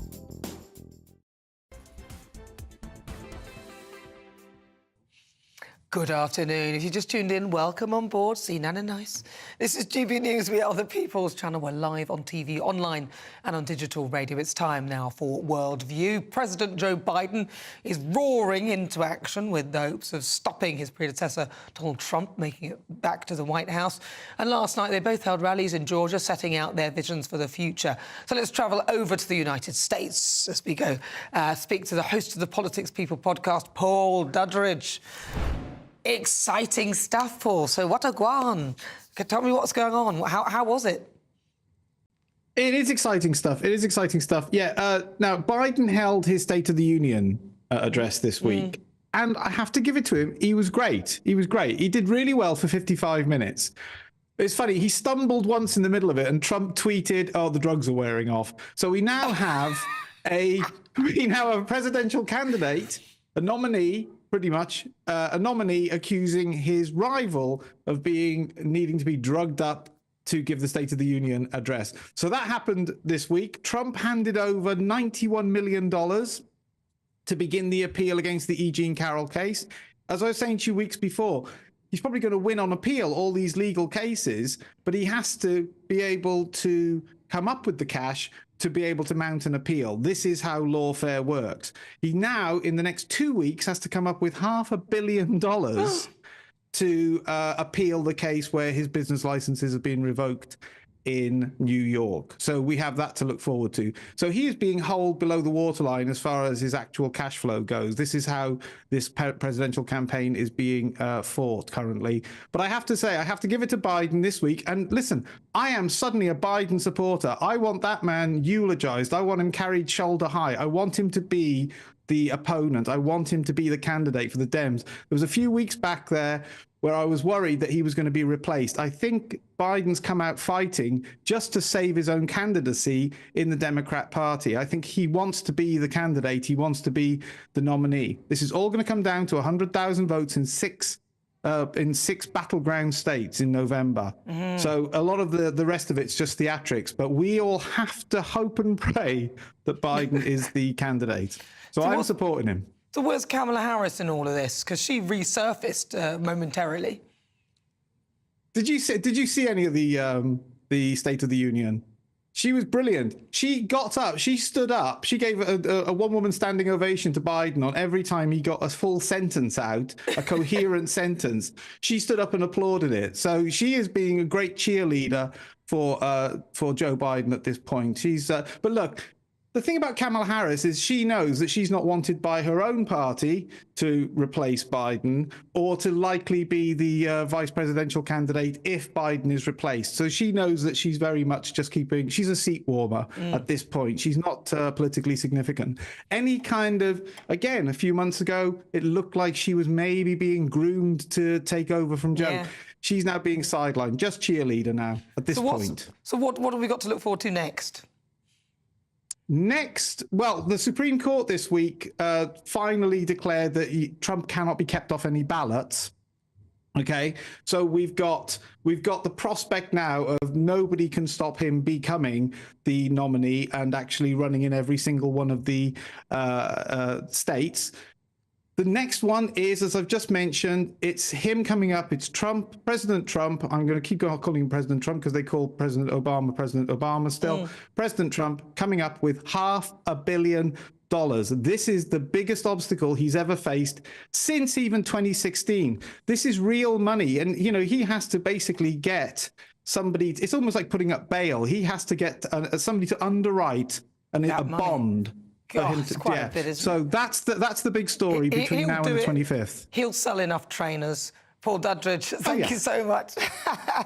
That's Paul Dudridge, host of the Politics People podcast. This is GB News on TV, online and on digital radio. Still to come, my great British debate, and I'm asking, should it be law for women-only spaces to be just for biological women?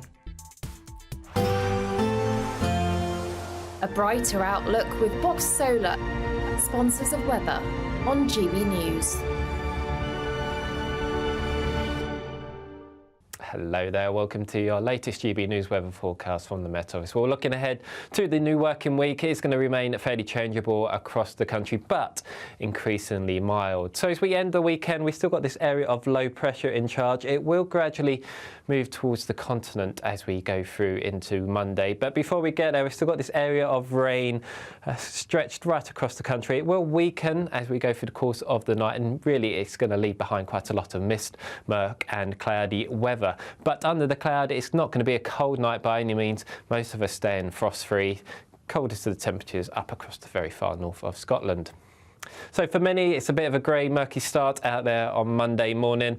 Some bits and pieces of light rain and drizzle around, and then during the course of the day, we will see a little bit more persistent rain just coming in across the very far west of Scotland and parts of Northern Ireland. Brightest of the weather will be down towards the southwest. So here in any brightness, we will see highs reaching around 11 or 12 degrees. Elsewhere, temperatures a little bit up on Sunday, so feeling a little bit less cold. Into Tuesday, another band of rain works its way in from the southwest. The driest and the brightest weather reserved for the far north of Scotland throughout the day. Elsewhere, increasingly cloudy and wet as the day goes on. But it will drag in some milder air, so for everyone in the south, by the middle of the week, we'll see temperatures reaching the mid-teens, but staying wet in the north. Looks like things are heating up. Boxed boilers, sponsors of weather on GB News.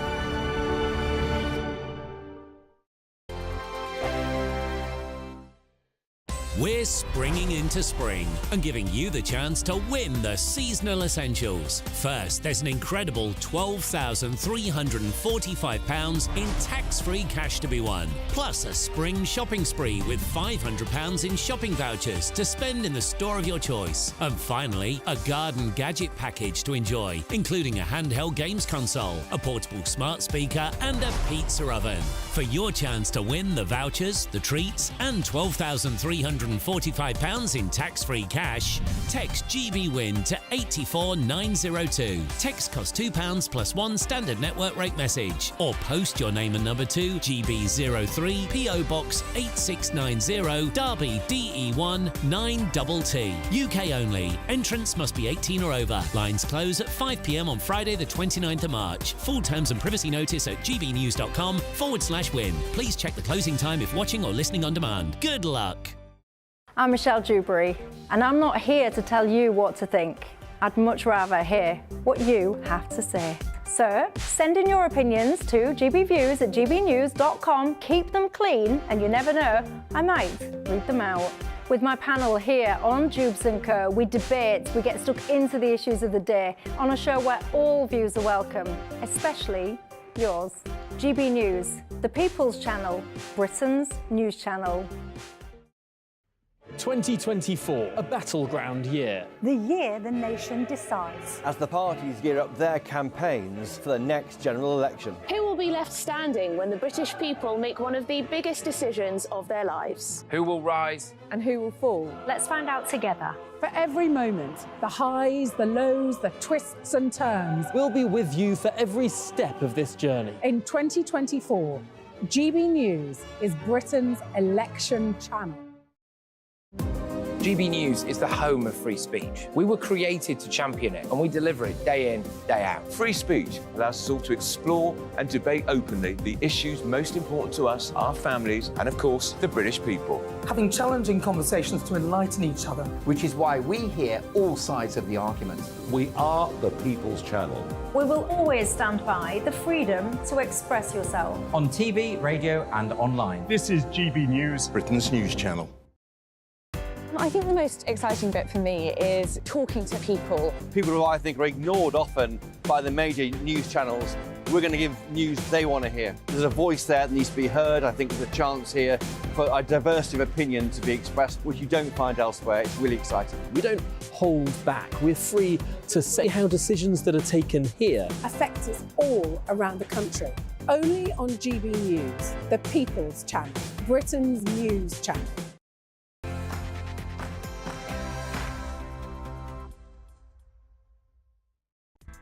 Good afternoon. It's just coming up to 5 o'clock. I'm Nana Akua. This is GB News live on TV, online and on digital radio. For the next hour, me and my panel will be taking on some of the big topics hitting the headlines right now. Coming up, we'll go outside where we talk highs, lows and lessons learned and what comes next on the outside. And my guest is a fashion model, successful entrepreneur and a former politician. She'll be giving her backstory and all the sort of tricks, and she's got a lovely, wonderful new brand coming out as well. Then, for the Great British Debate this hour, I'm asking, should it be law that women's only spaces be just for biological females? But first, let's get your latest news with Ray.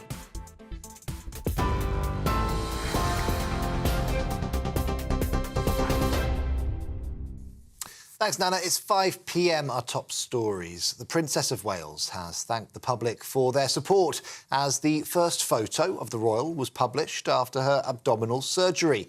The image, posted on social media to mark Mother's Day, was taken by the Prince of Wales in Windsor earlier on this week. Sitting down, Princess Catherine is surrounded by her children, Prince George, Princess Charlotte and Prince Louis. She was admitted to hospital on January 16 and left 2 weeks later following a planned operation. She's expected to return to her royal duties after Easter. Police say an incident at Buckingham Palace is not being treated as terror-related. Armed officers detained a man in the early hours of yesterday morning after a car crashed into the gates. He was arrested on suspicion of criminal damage, then released on bail and since sectioned under the Mental Health Act. In other royal news, Princess Diana's brother Charles Spencer says he was sexually abused from the age of 11 at boarding school. In an extract from his memoir, published in the Mail on Sunday, Earl Spencer says he was targeted by a female member of staff at Maidwell Hall in Northamptonshire, leaving him with lifelong demons. In a statement, the school said it's difficult to read about practices which were, sadly, sometimes believed to be normal and acceptable at that time, end quote. Pro-Palestinian protesters are being warned they could be lending credence to extremists. The community's secretary is urging people to question which groups are organising the marches. Michael Gove, who's due to publish a new official definition of extremism, told the Sunday Telegraph there's no excuse for ignorance and that good-hearted demonstrators need to be aware they risk fuelling hate and intimidation. A US military ship carrying equipment to build a temporary pier off the coast of Gaza is on its way to the Middle East. US Central Command confirmed the vessel, General Frank S. Besson, set sail from Virginia. It's after President Biden confirmed the US would build a floating harbour to help get more aid to Gaza by sea. The UN has warned that famine in the Strip is almost inevitable and children are starving to death. London's Jewish community has braved rainy weather to demand the release of hostages being held in Gaza.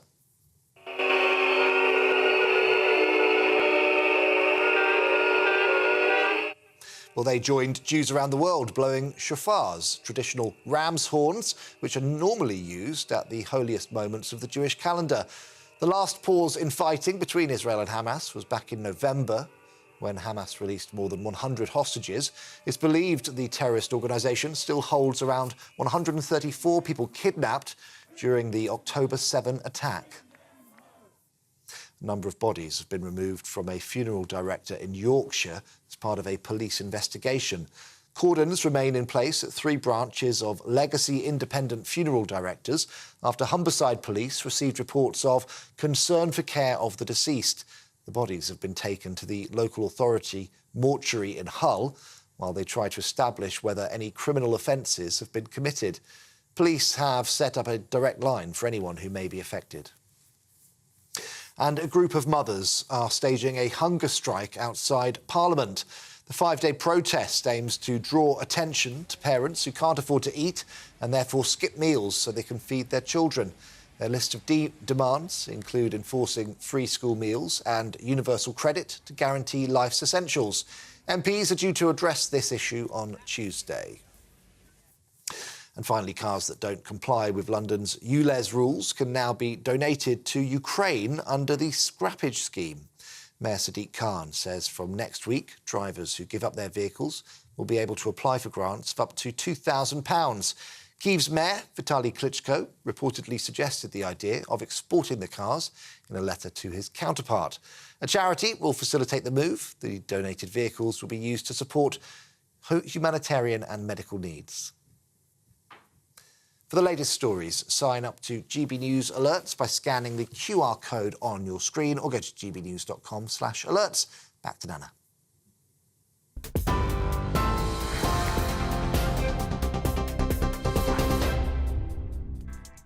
Good afternoon. Thank you very much, Ray. This is GB News on TV, online and on digital radio. I'm Nana Akua.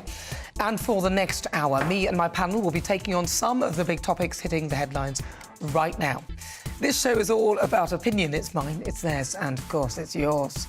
We'll be debating, discussing, and at times we will disagree, but no one will be cancelled. So joining me today, it's broadcaster and journalist Danny Kelly and author and broadcaster Christine Hamilton.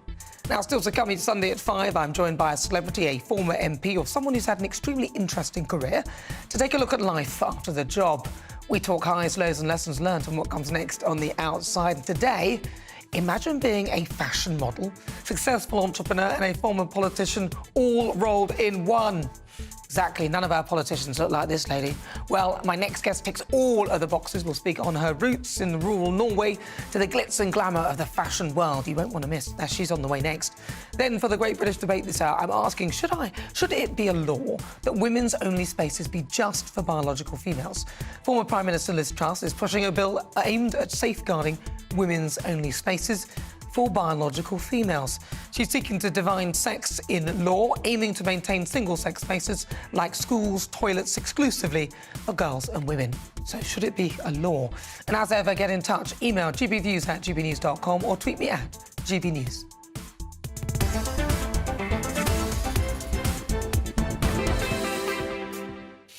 Right, so each Sunday at 5, I'm joined by a celebrity, a former MP, or someone who's had an extremely interesting career to take a look at life after the job. We talk highs, lows and lessons learnt.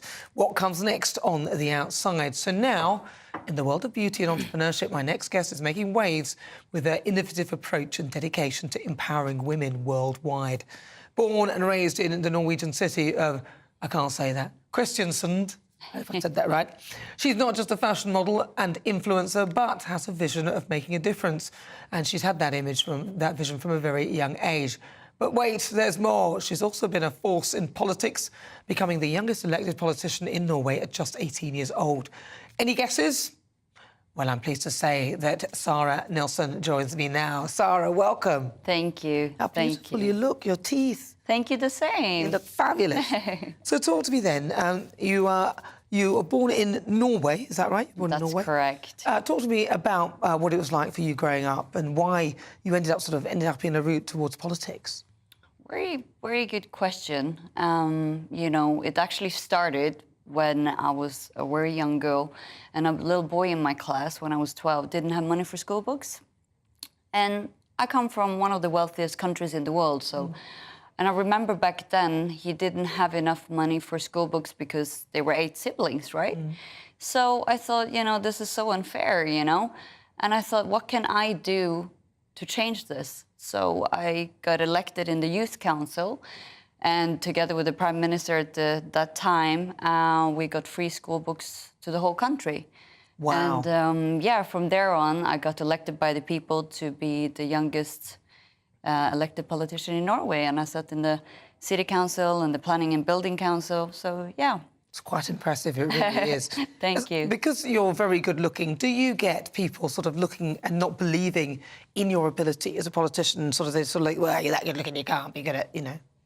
100%. Yeah. And I think, you know, clearly I had to overcome a lot of challenges because you're 18 years old, you're blonde, you're a girl. You know, when you're sitting there with extremely conservative men beyond their retirement age, right? But it was all about making a difference for me. So it's just hard when you're judged before you even get to speak. So I really just went all in and made a difference. And yeah, I'm happy I did. Well, you know, and you're a role model and example to a lot of young girls who'll be looking at you and seeing that. Now, you've got a lot of passions. I know that you horse riding is one of them. Yeah, that's correct. Yeah, but also business is another big one for you as well. Yeah. Talk to me about those.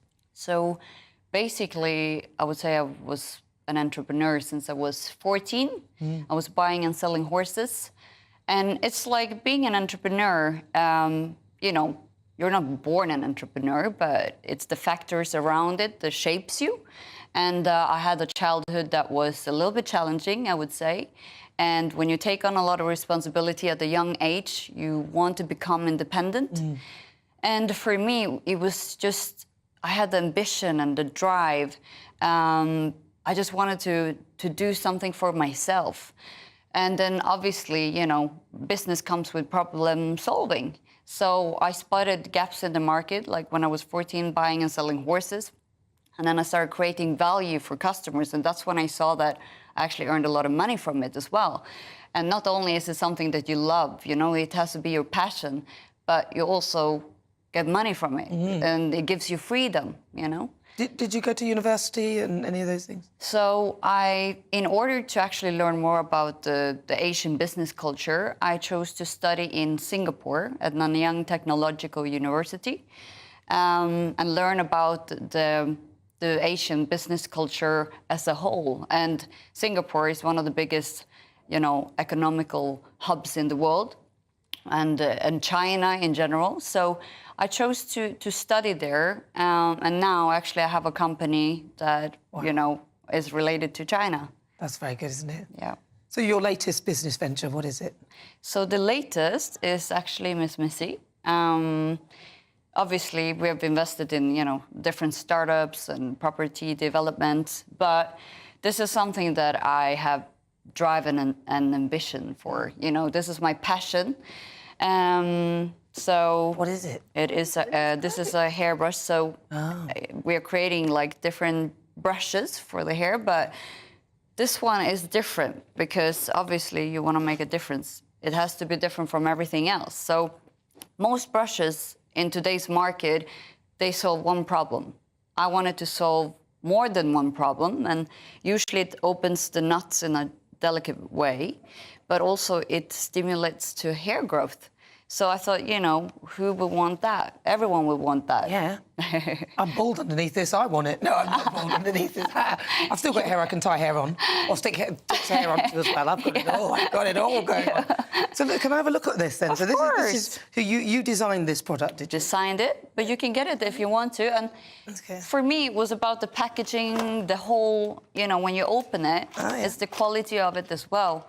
It's like when you open an iPhone box. Right. It's very nice. Right? And you can try it. It's yours. Is it me? Oh. Yeah. So you've got these, if it could flatten this wig. This wig's gone unruly since I washed it. All right. 3 weeks ago. It looks beautiful. Thank you very much. It looks beautiful. Oh, it's lovely, isn't it? So you designed this product, and what's so... Because, you know, to me, it looks like a hairbrush. I can feel there's other bits in there that make it feel different. What was your strategy behind it, and why is it better than the others, in your view?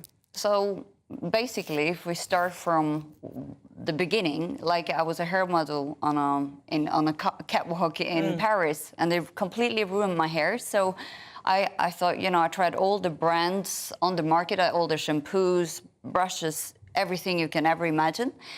And I thought nothing is good enough, you know? So I thought, you know, this is what is needed. And I actually went to China and on my own, you know, and I started developing this product that was, you know, creating value for people, like not only to open the hair nuts, because, you know, for me, I have thinner hair, you know, so it can break easily. So I wanted something that could open the nuts, you know, with avoiding breakage, but also stimulate to hair growth. So, yeah, you're going to use it and take it home. When I take this off, I'll give it a go on my own. Right. on the bits that I have left. Oh, it's beautiful. No, I do actually have hair. Thank goodness, thankfully. So is this... So just out of interest, because obviously... So now you've become an entrepreneur. Yep. This is your thing. This is out now that people can get hold of and that kind of thing? Yes. And we are... So I started in Norway. I see. And it was a success. But it's only 5 million people in Norway. So I thought, you know, my husband is from UK. And I thought, you know, I saw a lot of sales to UK. So now we are expanding to UK. And yeah, we're developing a lot of new great products. So, yeah. It's exciting, isn't it? Right? It is fun. It's really fun. Well, listen, it's so good to meet you and to hear your business strategy and how you're moving forward. What advice would you give to other young girls, women who are looking to... Because you started off very early, and some people would think that, well, 14, that's a bit young, wouldn't start. What advice would you give to people, and is there a pearl of wisdom that you could pass to somebody that you've learned? Yes. So everyone has something to say about what you do.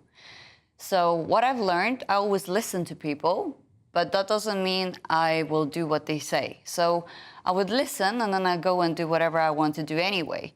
And unless it's a person that is where you want to be, then I wouldn't listen and go ahead and do what you want to do. And always surround yourself with positive, inspiring people. Because remember, you become like the 5 closest people to you. So basically, don't take advice from a bald barber. No.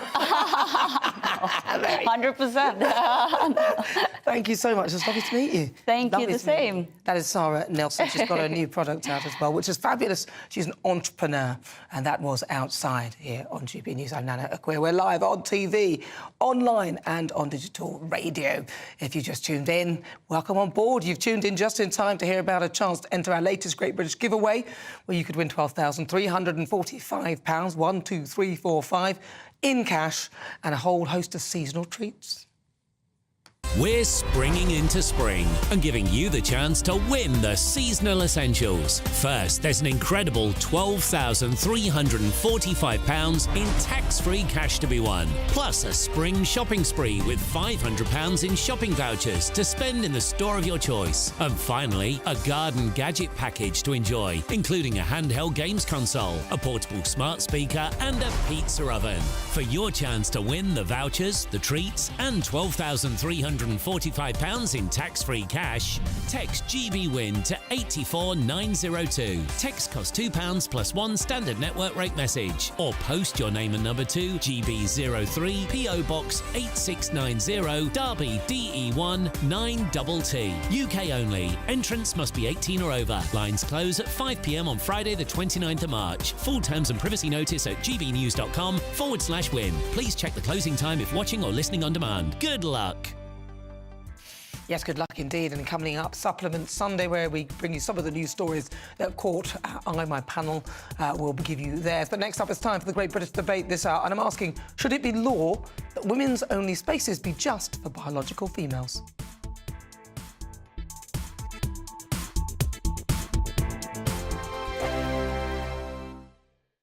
Patrick Christie's Tonight. Weekdays from 9 p.m. Well, to cut a very long story short, I was the chaplain in a school, and a pupil asked me to preach on how come they were told they had to accept the LGBT stuff in a Christian school. I thought that was a fair question. So I said, ultimately, no, you don't have to accept anybody else's ideas. You make up your own minds.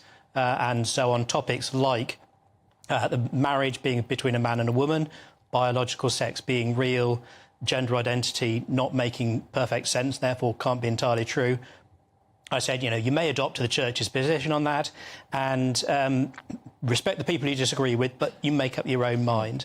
For which, as you say, I was reported to Prevent, the anti-terror watchdog, secular safeguarding authorities, the Teaching Regulation Agency, Disclosure and Barring Service, all of whom eventually cleared me. But I lost my job at the school, and that's why there's legal action ongoing. It's an incredibly powerful sermon, to be fair. What do you make of Justin Welby in his current role? I've obviously rattled off quite a few things there. I mean, you've had personal experience of feeling quite abandoned. What's your view on his position? Well, he's doing a very difficult job, in fairness to him. My personal view is Perhaps he's not doing the best job of it. I'll be diplomatic about it. In a sense, I'm on the wrong side of things as far as he's concerned, I guess. Not a word of support, not a whisper from anyone in the Church of England's hierarchy for someone simply saying, you may accept the Church of England's own teaching. And I can't quite see how he can square that in his own head, but he would have to answer to that himself, I guess. I mean, the irony is that, though this is obviously through no fault of your own, the Church of England has recently baptised people who have gone on to not just be referred to prevent, but actually commit acts of terrorism. Meanwhile, you were referred to prevent for essentially teaching. I'm Andrew Doyle. Join me at 7 o'clock every Sunday night for Free Speech Nation, the show where I tackle the week's biggest stories in politics and current affairs with the help of my 2 comedian panellists and a variety of special guests. Free Speech Nation, Sunday nights from 7 on GB News, the People's Channel, Britain's news channel. Your weekend starts here with Friday Night Live with me, Mark Dolan, 8 till 9 on GB News. Big stories, big guests and big laughs as we get you ready for a cracking weekend. That's Friday Night Live with Mark Dolan, Fridays 8 till 9 on GB News. Bring your own drinks, the admission's free. Good afternoon, Britain. Good afternoon, Britain. Join us, Tom and Emily, To find out what's happening in the heart of Westminster. and why it matters to you. Weekdays from midday, we bring you the most compelling stories from across the United Kingdom. And from your doorstep to our inbox. That's right, we want to hear from you. GB News, Britain's news channel. On Mark Dolan tonight, in My Big Opinion, as a man is arrested for saying that Hamas are terrorists, British policing has lost the plot.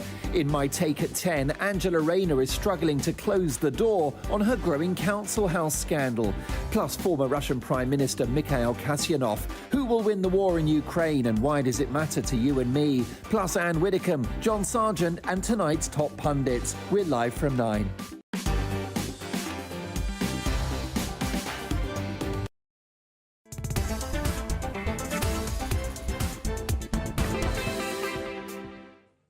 Good afternoon. Happy Mother's Day to my mum. Happy Mother's Day, Mum. She's probably fallen asleep. She said, I will leave it on.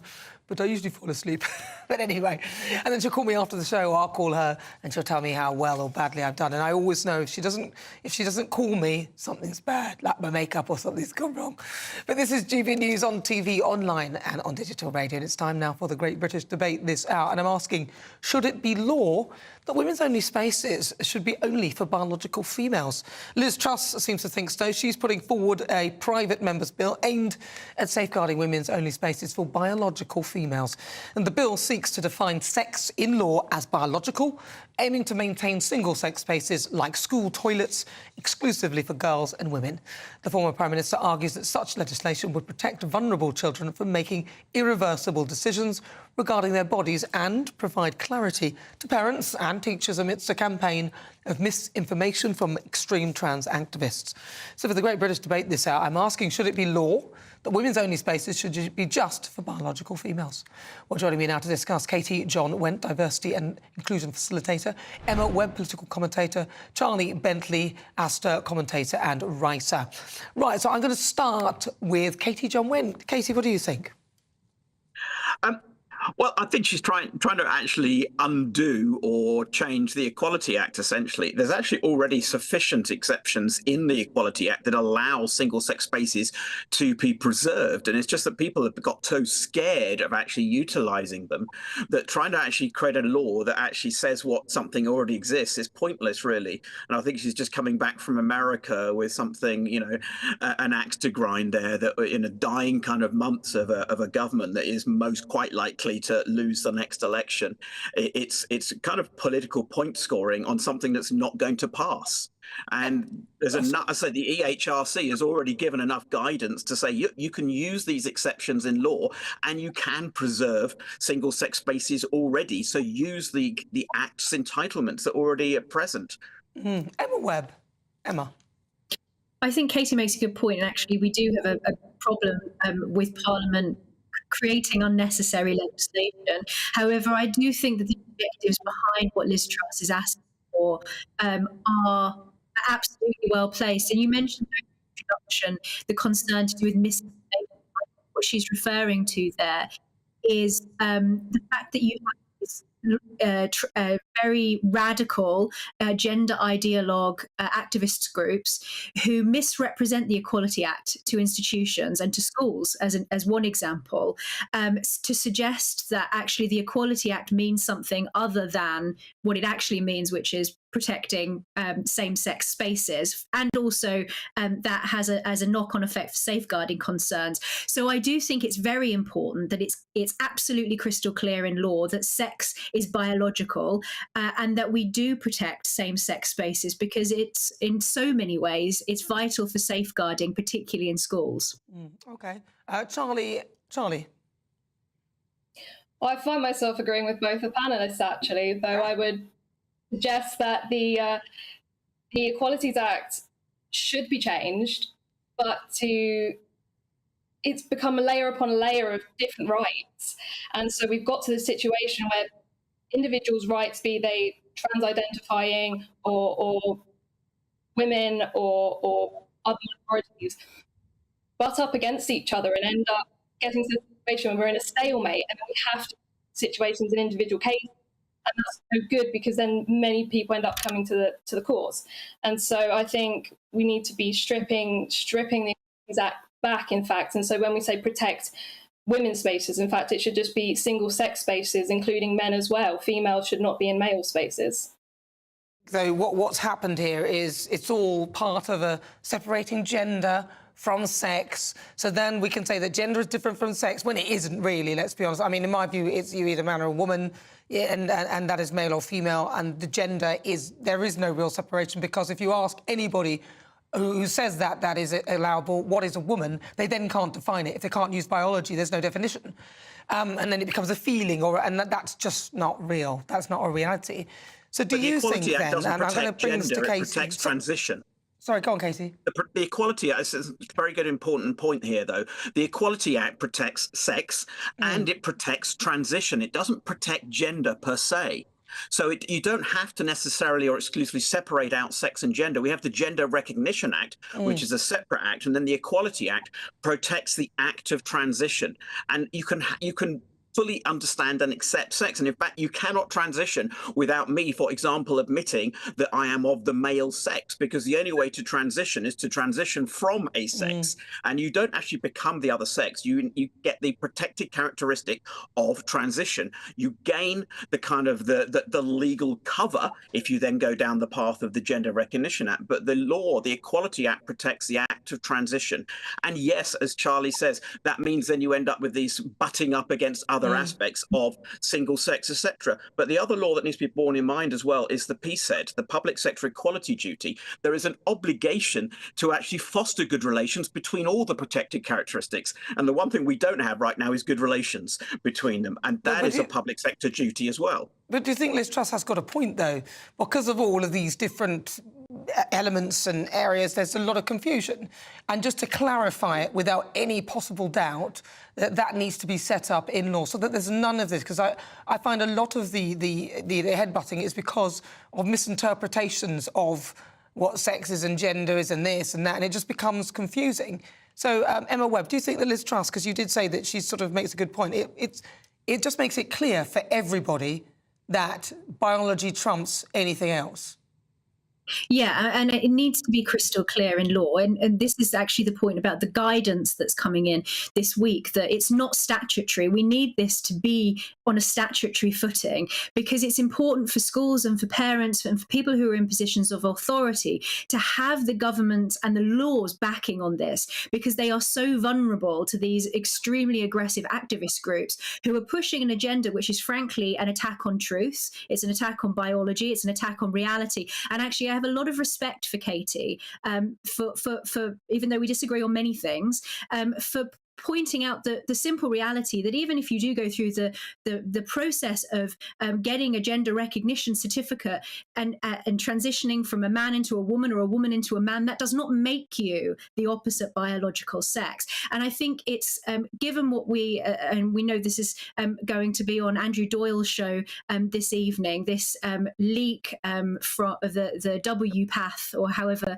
that's supposed to be abbreviated, file. details, I think that there are huge concerns and very particularly safeguarding concerns. So this is not just about protecting women's only spaces. Liz Truss is also asking for a ban on giving puberty blockers to children. And given the concerns around the ability of a lot of these young people, particularly same-sex attracted young people, to give their consent to these sorts of medicalised procedures, I think this is extremely important and it's very timely. Final word to you, Charlie. Oh, I've never been on such an agreeable panel. I am with Emma in that these things need to be clarified in law now. However, I personally would like to get back to a state in which we stop having the government dictate these things from the top down. We should be able to be in that kind of societal relationship where we can say that something is true, that something is common sense, and not have to take that to a court of law to adjudicate and come to exactly the same point. Yeah, I hear you, and I would agree with that. It just seems that everything has become so litigious when common sense and reality, which we can all see, should really trump all of that. Well, listen, thank you so much for your thoughts. It was very agreeable, really, which is a little bit annoying, but that's fine. Thank you so much, Katie John Wendt, Diversity and Inclusion Facilitator, Emma Webb, Political Commentator, and Charlie Bentley Astor, Commentator and Writer. Thank you so much for your thoughts. So, what do you think? It's just gone 30 minutes after 5 o'clock. This is GB News on TV, online and on digital radio. I'm Nana Akua. Coming up, we'll continue with the Great British Debate this hour, and I'm asking, should it be law that women's only spaces should be just for biological females? You'll hear the thoughts of my panel, author and broadcaster Christine Hamilton, and also broadcaster and journalist Danny Kelly. But first, let's get your latest news.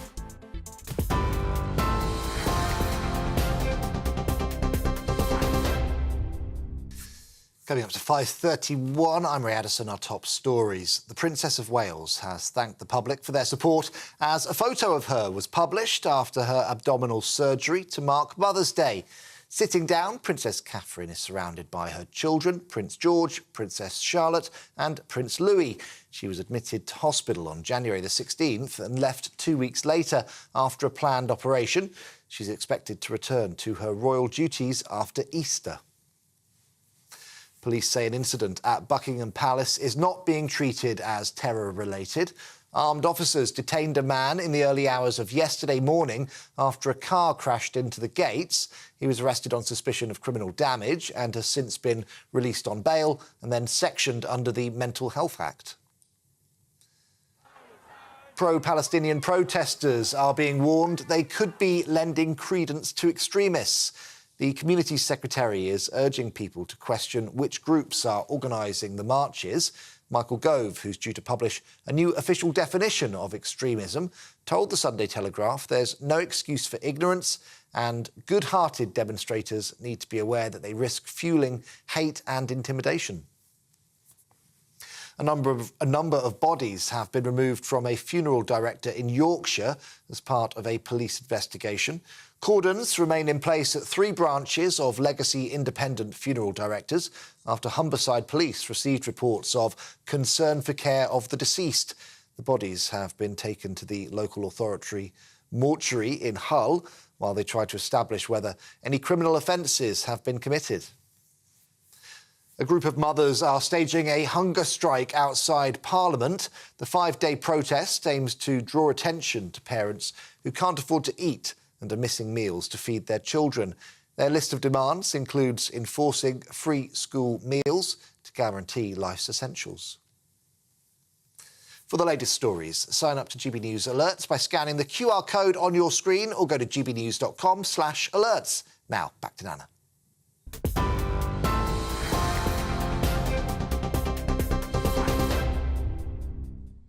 Right, so coming up, we'll be discussing Mother's Day, and we've got a nice little package to deliver you for.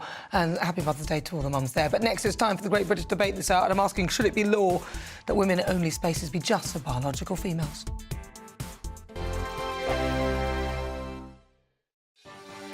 Martin Daubney, weekdays from 3 p.m.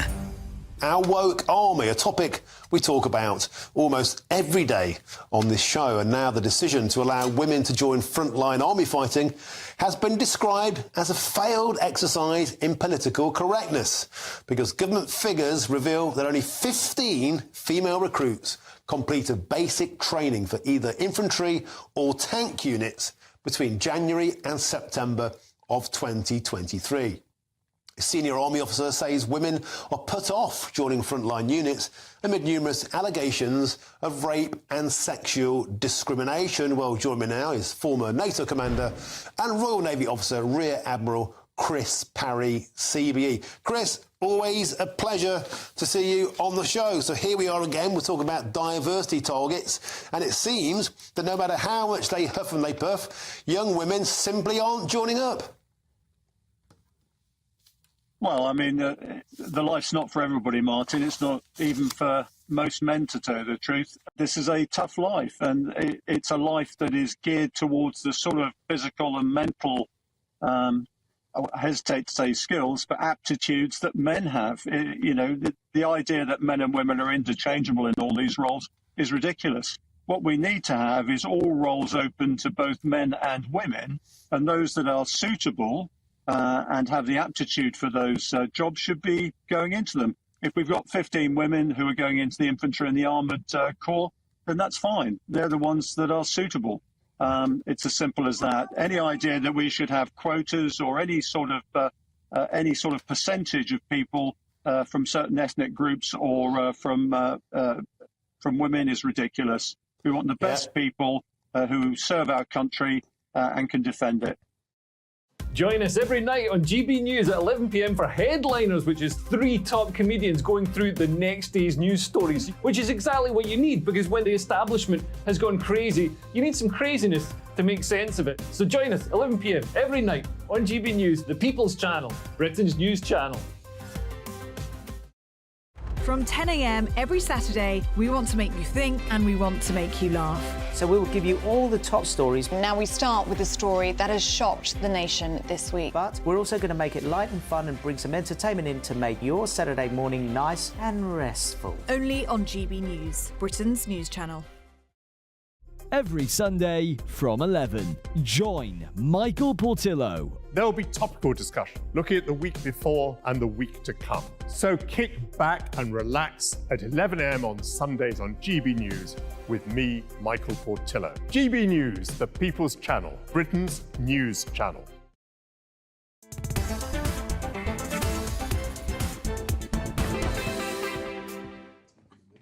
This is GB News on TV, online and on digital radio. I'm Nana Akua, and it's time now for the Great British Debate this hour. And I'm asking, should it be law for women's only spaces to be just for biological females? As Liz Truss is championing a bill that would define single sex or sex in law as biological. The former Prime Minister believes that this would ensure spaces like toilets remain single sex, which would safeguard women and girls. So for the Great British Debate this hour, do you want to switch off your phone? You don't answer it. What are you answering? I wasn't answering. You answered it. No, I phoned somebody by mistake.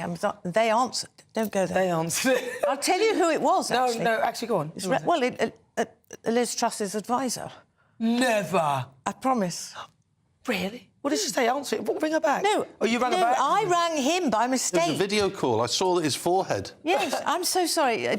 Jonathan, if you're watching, I do apologise. I just pressed something by mistake. Oh, Jonathan, I know Jonathan. You know Jonathan. Ring him up and apologise. Anyway, but can we... All right, yeah, I wasn't expecting it to degenerate into this. Can I phone somebody? No. So for the dear, I'm so sorry. I'm asking, should it be law? I've got a present for you later anyway, Danny. Ooh, one of your fantastic hairbrushes. How did you know? You've taken my punchline. Honestly! He hasn't got any hair. Right. So should it be law that women's only spaces be just for biological females? So joining me to discuss is author and broadcaster Christine Hamilton and also broadcaster and journalist Danny Kelly. I'm definitely going to start with Christine on this one, because she's a woman. What do you think? 100%. Liz Truss is absolutely right on this, as she has been in the past about other things. Of course she's right. We've got to protect young girls apart from anything else. It isn't just people... it isn't just women who want their own spaces, men want their own spaces. There's a classic example that's been mentioned in the press about the swimming ponds at Hampstead. There is a male pond and there is a female pond, and women are not allowed in the male pond, except on Christmas Day, where they have a joint freezing cold swim, and men are obviously not allowed in the female pond. It's just absurd, and we've got to protect young children from predators. In the early days, when Jan Morris, everybody who knows anything about this subject will have heard of Jan Morris, there was no problem. Nobody had any problem with Jan Morris using... She was the first... She was the very first man who transitioned, and a brilliant writer, an amazing person, both as a man and as a woman. Nobody had any problems about that. But we've now got people...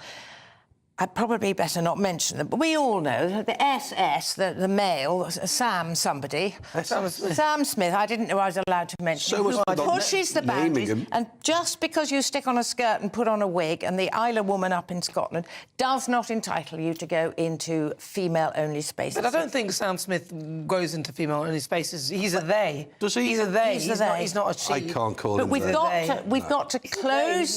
No. We've got to close... At the moment, there are plenty of loopholes. We've got to close the loopholes, and we've got to cancel the excesses of the extreme trans ideologues. That's what we've got. And that's what this was... Sam Smith, just apologies. We know you're not a she, you're a they. Yes, I'm sorry, sir. No, he's a they. He's a he. They's a they. OK, well, that's why I hesitated to mention him. I wasn't going to mention his name. Her name, his name. No, he's a bloke. Their name. He's a bloke. He's a bloke. But you know what I mean? People who just put on a wig and a skirt and think they can march into ladies... He's a geezer. No, but do you get many blokes who just put on a wig and a skirt who go into... You do you? You do. I didn't know any of this, you see. They're accused of rape, they're found guilty of rape, and oops, I'm a woman, I need to go to a woman's prison. Well, hold on. But let's just clarify that. We don't mean that trans people are all predators. That's not what you mean. Oh, God, of course that's not what I mean. But I'm not just what I clarifying said. Because someone could take that out of context. No. You see, the point that Christine is making is that people who are genuinely, seriously transitioning and serious, then that's different. But there are some who just put on a wig and a skirt and then say unless you clarify it by law, you will always have the trans ideologues who want to push the boundaries. At the moment, there's an online spat between J.K. Rowling and India Willoughby. Yes. Now, India Willoughby... that's over now, but go on. Well, he has the appearance of a woman. So would you object to... Not without the wig. Is that a wig that he wears? What do you think? India Willoughby. I think that's his own hair, isn't it? No. Well, he paid for it. Have you seen the pictures of India Willoughby before? Jonathan Willoughby. His name was Jonathan. He looks identical, a bit younger, but without a blonde... Well, I didn't know it was a wig. Now, for all intents and purposes, that looks like... that. He looks like a woman. Would you object to India Willoughby going into a change room? Well, yes, because he's a You man. would? OK, well, that's... But although it's difficult for me, because I'm a bloke. The difference is, see, in law, India Willoughby is seen as a woman because he has transitioned. But to me, this is why I think Liz Truss is talking about clarifying it, because even though in law you may be perceived legally as a woman, biologically you are not female. So that's why... And it's the minutiae of language that they're playing with, aren't they, to make sure that female is now being disassociated slightly now with woman, because you're saying that you have to... Because a woman can also be a man, because in the dictionary, a woman is a man or somebody who identifies as a woman too. So it is the exacting of the language and the precision that Liz Truss is after, and I think she's right. Now, she's 100% right, because until we have it completely and utterly codified in law, so there is no dispute, it is obvious, legally obvious, we're going to end up constantly having all these... And people are going to be pushing the boundaries just for sheer devilment. But also, I think that in this particular instance, I think it's essential that somebody comes along and is clear about the whole situation, because like a compromise, though, like, you know, if you have what way? No, that's the trouble. No, OK, let me qualify the question. If you go through surgery, would that not be a compromise? No, because that biological... I get that. That's why they're saying female and biological. Part of this is the threat that people perceive and feel, isn't it? So would you feel threatened by somebody who had an operation and walked in with a blonde wig on and lovely stilettos? But you open the parameters then. No, the parameters are specific. But you've still enabled somebody who may not be as genuine, and how am I going to check? The parameters are specific. No. I've gave you the parameters. I've given you specific parameters. Biological female. Christine. Well, I agree, Danny, and I mentioned Jan Morris earlier. For agreeing with me. Well, you know, Jan Morris, when she was as opposed to James Morris, she could walk anywhere, and if any female set up, and people wouldn't accept it was very recognisable because people knew who she was, she was. She could have walked in and nobody would have batted an eyelid. Except she's famous.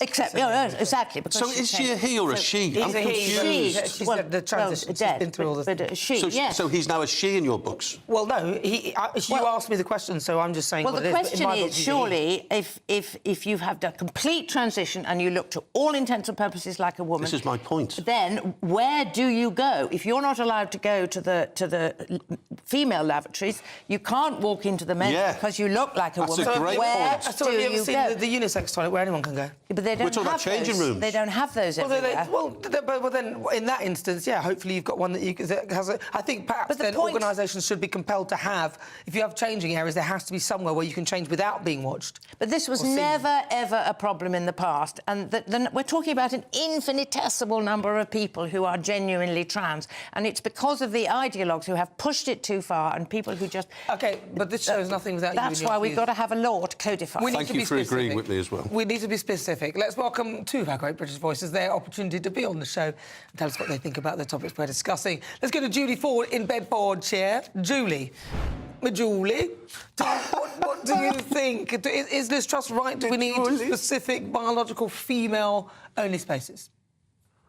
I really don't think she is. I hate to disagree with everybody. But realistically, what are we doing this for? Is it for safety, or is it just so biological women have got somewhere that they can go and chat girly things about?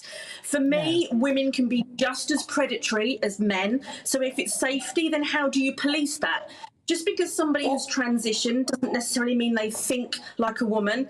I don't really know how this law is going to segregate people in the way that I think Liz Truss wants to segregate people. Well, you say that women could be equally predatory, true, but in much smaller numbers, so that's the difference. But actually, the bottom line is men are physically stronger, and we don't want to get ourselves in the whole sort of... Men can go into women's sports and all that. It's just nonsense. Let's go to Alan McNeely. Al. Hello, Nana. Hello.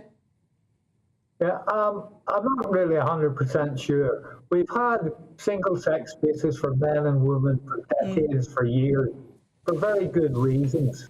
Safety, privacy, and so on. Where you slot in someone who's trans, I would say if they've had the full transition, then that might be possible. Yeah. However, where they're wearing a skirt and a wig, I think is absolutely a no-no. So it's grading them as to how convincing. So it's how convincing they are. All I think is that it just makes it so much easier if you stick to biology, and then there's none of this in between. It's just because we know a man and a woman. If you're biologically female, then that really, I think that just has to be the ultimate. But thank you so much. I like your hair, Julie. Hair looks nice.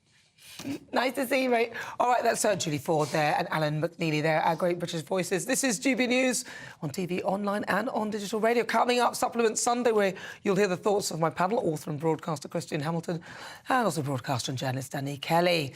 Right, this is GB News. More to come.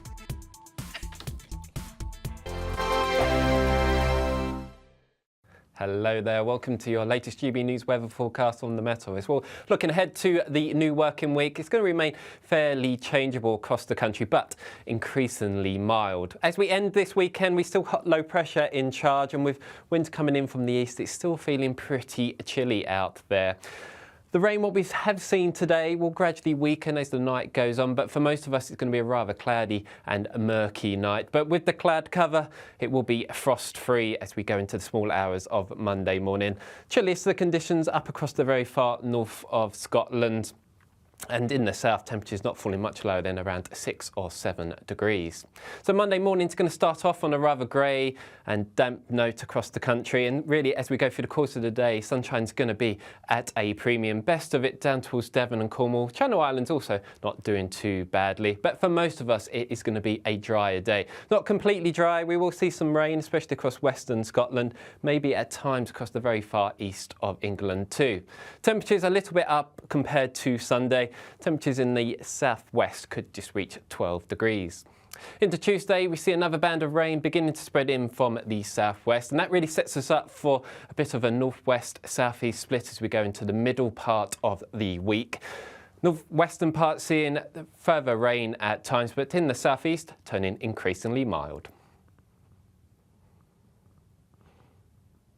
Big news, big debates, big opinion. Patrick Christie's Tonight is the week's biggest show. Every weekday, 9 to 11 p.m, we've got the inside track on the day's top stories. There'll be sharp takes you won't get anywhere else. We will set the news agenda, not just follow it, and I want to bring you along for the ride.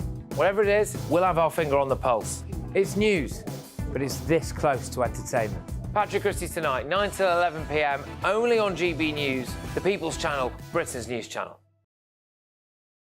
I'm Christopher Hope. And I'm Gloria Di Piero, bringing you PMQ's Live here on GB News. Every Wednesday, we'll bring you live coverage of Prime Minister's questions when Rishi Sunak and Sir Keir Starmer go head-to-head in the House of Commons. We'll be asking our viewers and listeners to submit the questions that they would like to put to the Prime Minister, and we'll put that to our panel of top politicians in our Westminster studio. That's PMQ's Live here on GB News, Britain's election channel.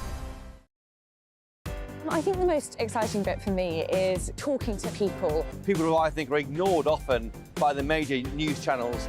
We're going to give news they want to hear. There's a voice there that needs to be heard. I think there's a chance here for a diversity of opinion to be expressed, which you don't find elsewhere. It's really exciting. We don't hold back. We're free to say how decisions that are taken here affect us all around the country. Only on GB News, the People's Channel, Britain's news channel.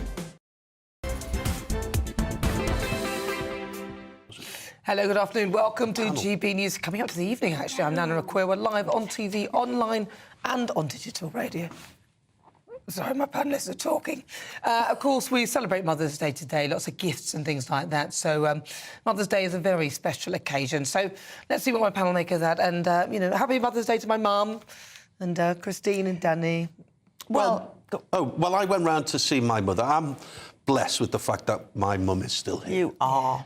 And she means the world to me, and she knows that. And we're taking her for breakfast tomorrow with my dad. Oh, that's so lovely. Yeah, we're going to a... don't laugh, but I'm a member of a health club. And well, you probably eat healthy food. No, it's not you. Why would we laugh? It was at that? directed to Miss Akua. But he eats healthy food, just a lot of it. That's good. And we're going for breakfast tomorrow at the Warwickshire, which is in the county of Warwickshire. We're going to treat them and spoil them and have a bit of champagne. Lovely. And I'm fortunate to have such a great person. Yes, you are very fortunate. I lost my mum in 2006. She was obviously amazing. But, you know, Mothering Sunday arose when people were supposed to go to their mother church. That's how it all happened. Really? Oh, yes, and then it's become... what I don't like is the commercialisation of it, and the cost of flowers goes up like that, and cards and all that, the people exploiting it. But no, I mean, it's a lovely thing to remember your mum, but I mean, I'm not a mother, and I haven't got a mother, so I hate Mothering Sunday. Oh, well, I've got my mum. She'll be watching Nana Akua. Oh, dear. Nana. Happy Mother's Day, Mum. She's so cute. Right. So, well, listen, hopefully you've said Happy Mother's Day to all your mums as well. But if you just joined me, welcome on board. It's time for Supplement Sunday, where my panel and I discuss some of the news stories that caught their eyes. Danny Kelly and Christian Hamilton join me. Danny Kelly, your supplement. Well, this is a worrying concern if you're German. Who was that comedian, Stan Boardman? The Germans are bombing chippy. Right, basically, Germany are spending billions of pounds on air raid shelters because of the threat of Putin. Now, and don't forget, Germany's not a neighbour. Poland's a neighbour of Russia. Germany now, all the citizens are saying, please, let's reopen the Cold War air raid shelters and let's build some more air raid shelters. They're that worried about potential developments. Christine Hamilton, your supplement. In the meantime, when we have a defence crisis in this country and we haven't got enough people to go on the ships and we haven't got enough ships to go under the people, etc., and the army is not even an army because we haven't got enough, what are the Ministry of Defence doing? They are ditching free tea and biscuits. I thought you were going to say something serious then. No, it's this. They are ditching free tea and biscuits, and they have said that only events which involve international delegations will be offered a drink or food. They've got a black hole of 29 billion and warnings that their armed forces will be unable to fulfil NATO commitments, obligations. So they ditch tea and biscuits. And they think by not purchasing chocolate ball bonds... Everything's going to be fine. We'll have a fully equipped army, air force, navy, etc. No biscuits. Well, listen to me. It's unbelievable. Well, my supplement is, and I've got to say, this is a memoir. It's Diana's brother, Earl Spencer, reveals, in his memoir, he reveals shocking abuse and beatings at this school that was £32,000 a year. And I was reading about this, and, you know, he said that even after he left, he hadn't actually realised that what had happened was abuse until he then later understood what it was about. And that is a memoir, not there. This is a real memoir. It's incredible, and he's written that. So it's almost. I read it this morning. It is almost unbelievable what he went through. And OK, it was some time ago because he was 12 and he's whatever he is now. But even then, the fact that could happen and it didn't leak out to because his parents were divorcing and the whole thing was a nightmare. Read it, everybody. It's absolutely horrifying. I think I will be reading that. Horrifying. Well, listen, on today's show, we've been asking, do we need a new definition for Islamism? Well, let's see what you think. According to our Twitter poll, 55% of you say yes, 45% of you say no. But quickly read this. On regard to being a woman, John says, no matter what nip and tucks a man has, he's always be male, and that's it. Emma says there should be no need to ask for women's spaces for biological women. Of course, we should have our own space, changing rooms, loos, etc. I'm fed up with it. Yes, I'm with you too. Thank you so much to my panel, author and broadcaster Christine Hamilton, also broadcaster and journalist Danny Kelly, and a huge thank you to you at home for your company. Up next, it's Neil Oliver. At 7, it's Free Speech Nation, and at 9, it's Mark Dolan Tonight. Don't not miss that George Galloway interview, but I will leave you with the weather. Enjoy. Have a fabulous week, and thank you for joining me. Looks like things are heating up. Boxed boilers, sponsors of weather on GB News. Hello there, welcome to your latest GB News weather forecast from the Met Office. Well, looking ahead to the new working week, it's going to remain fairly changeable across the country, but increasingly mild. So as we end the weekend, we've still got this area of low pressure in charge. It will gradually move towards the continent as we go through into Monday. But before we get there, we've still got this area of rain stretched right across the country. It will weaken as we go through the course of the night, and really it's going to leave behind quite a lot of mist, murk and cloudy weather. But under the cloud, it's not going to be a cold night by any means. Most of us staying frost-free. Coldest of the temperatures up across the very far north of Scotland. So for many, it's a bit of a grey, murky start out there on Monday morning. Some bits and pieces of light rain and drizzle around, and then during the course of the day, we will see a little bit more persistent rain just coming in across the very far west of Scotland and parts of Northern Ireland. Brightest of the weather will be down towards the southwest. So here, in any brightness, we will see highs reaching around 11 or 12 degrees. Elsewhere, temperatures a little bit up on Sunday, so feeling a little bit less cold. Into Tuesday, another band of rain works its way in from the southwest. The driest and the brightest weather reserved for the far north of Scotland throughout the day. Elsewhere, increasingly cloudy and wet as the day goes on. But it will drag in some milder air, so for everyone in the south, by the middle of the week, we'll see temperatures reaching the mid-teens, but staying wet in the north. That warm feeling inside from Boxed Boilers, sponsors of weather on GB News.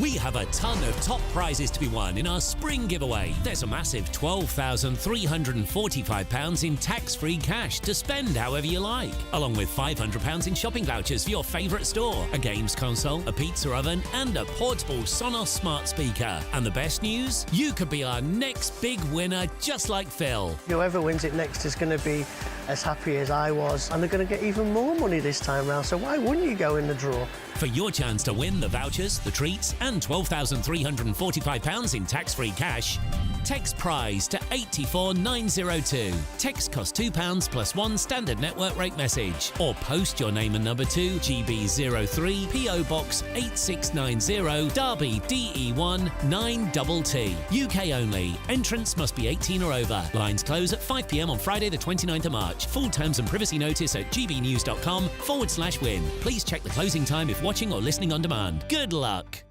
Tired of the usual focus-tested, pre-prepared Westminster runaround? Well, so am I. So you want higher taxes? Is your department to blame for this? Are you rethinking this policy? Every Sunday at 9:30, I'll be sitting down with those in power to get the truth about the issues affecting you. Let's be honest, we've known about the cost pressures of this project for years, not months. That's the Camilla Tominey Show, a politics show with personality. On GB News, the People's Channel, Britain's news channel.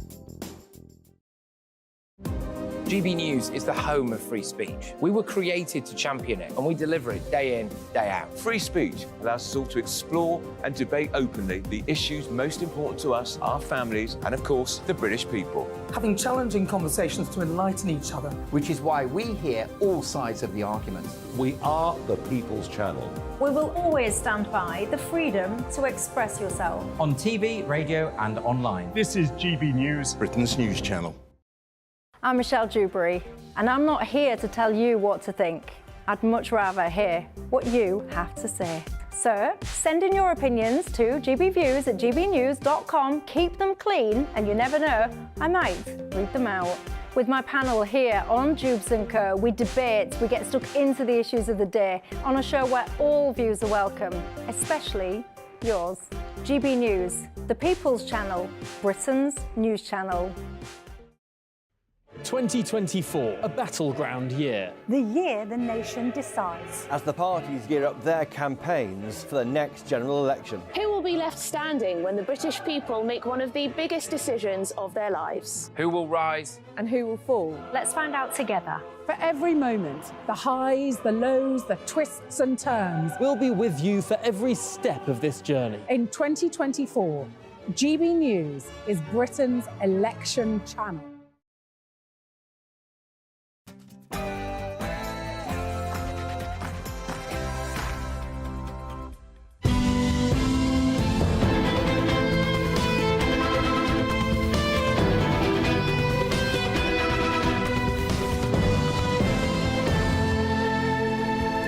Good evening, lovely people, and welcome to the new Neil Oliver Show.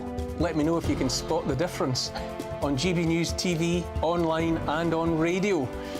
My first guest this evening will be the newly minted MP for Rochdale and leader of the Workers' Party of Britain, George Galloway MP. He'll be joining me to talk about a lot of things: the election just passed, Gaza, US politics, everything in between. I'll then be joined by Batya Ungar Sargon, who is the Deputy Opinion Editor of Newsweek and the author of the forthcoming book, Bad News: How Woke Media is Undermining Democracy. I'll ask her exactly how we have got to where we are today. Plus, plenty of discussion with my most excellent panellist, the writer and commentator Tom Buick. But first, an update on the latest news.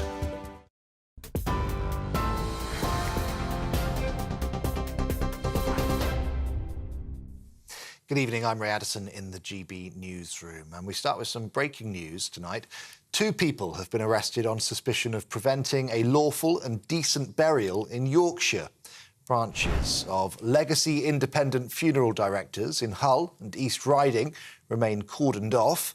It's after concern for care of the deceased was reported on Wednesday. Humberside Police says 34 bodies have now been respectfully transported to a mortuary for formal identification. A 46-year-old man and a 23-year-old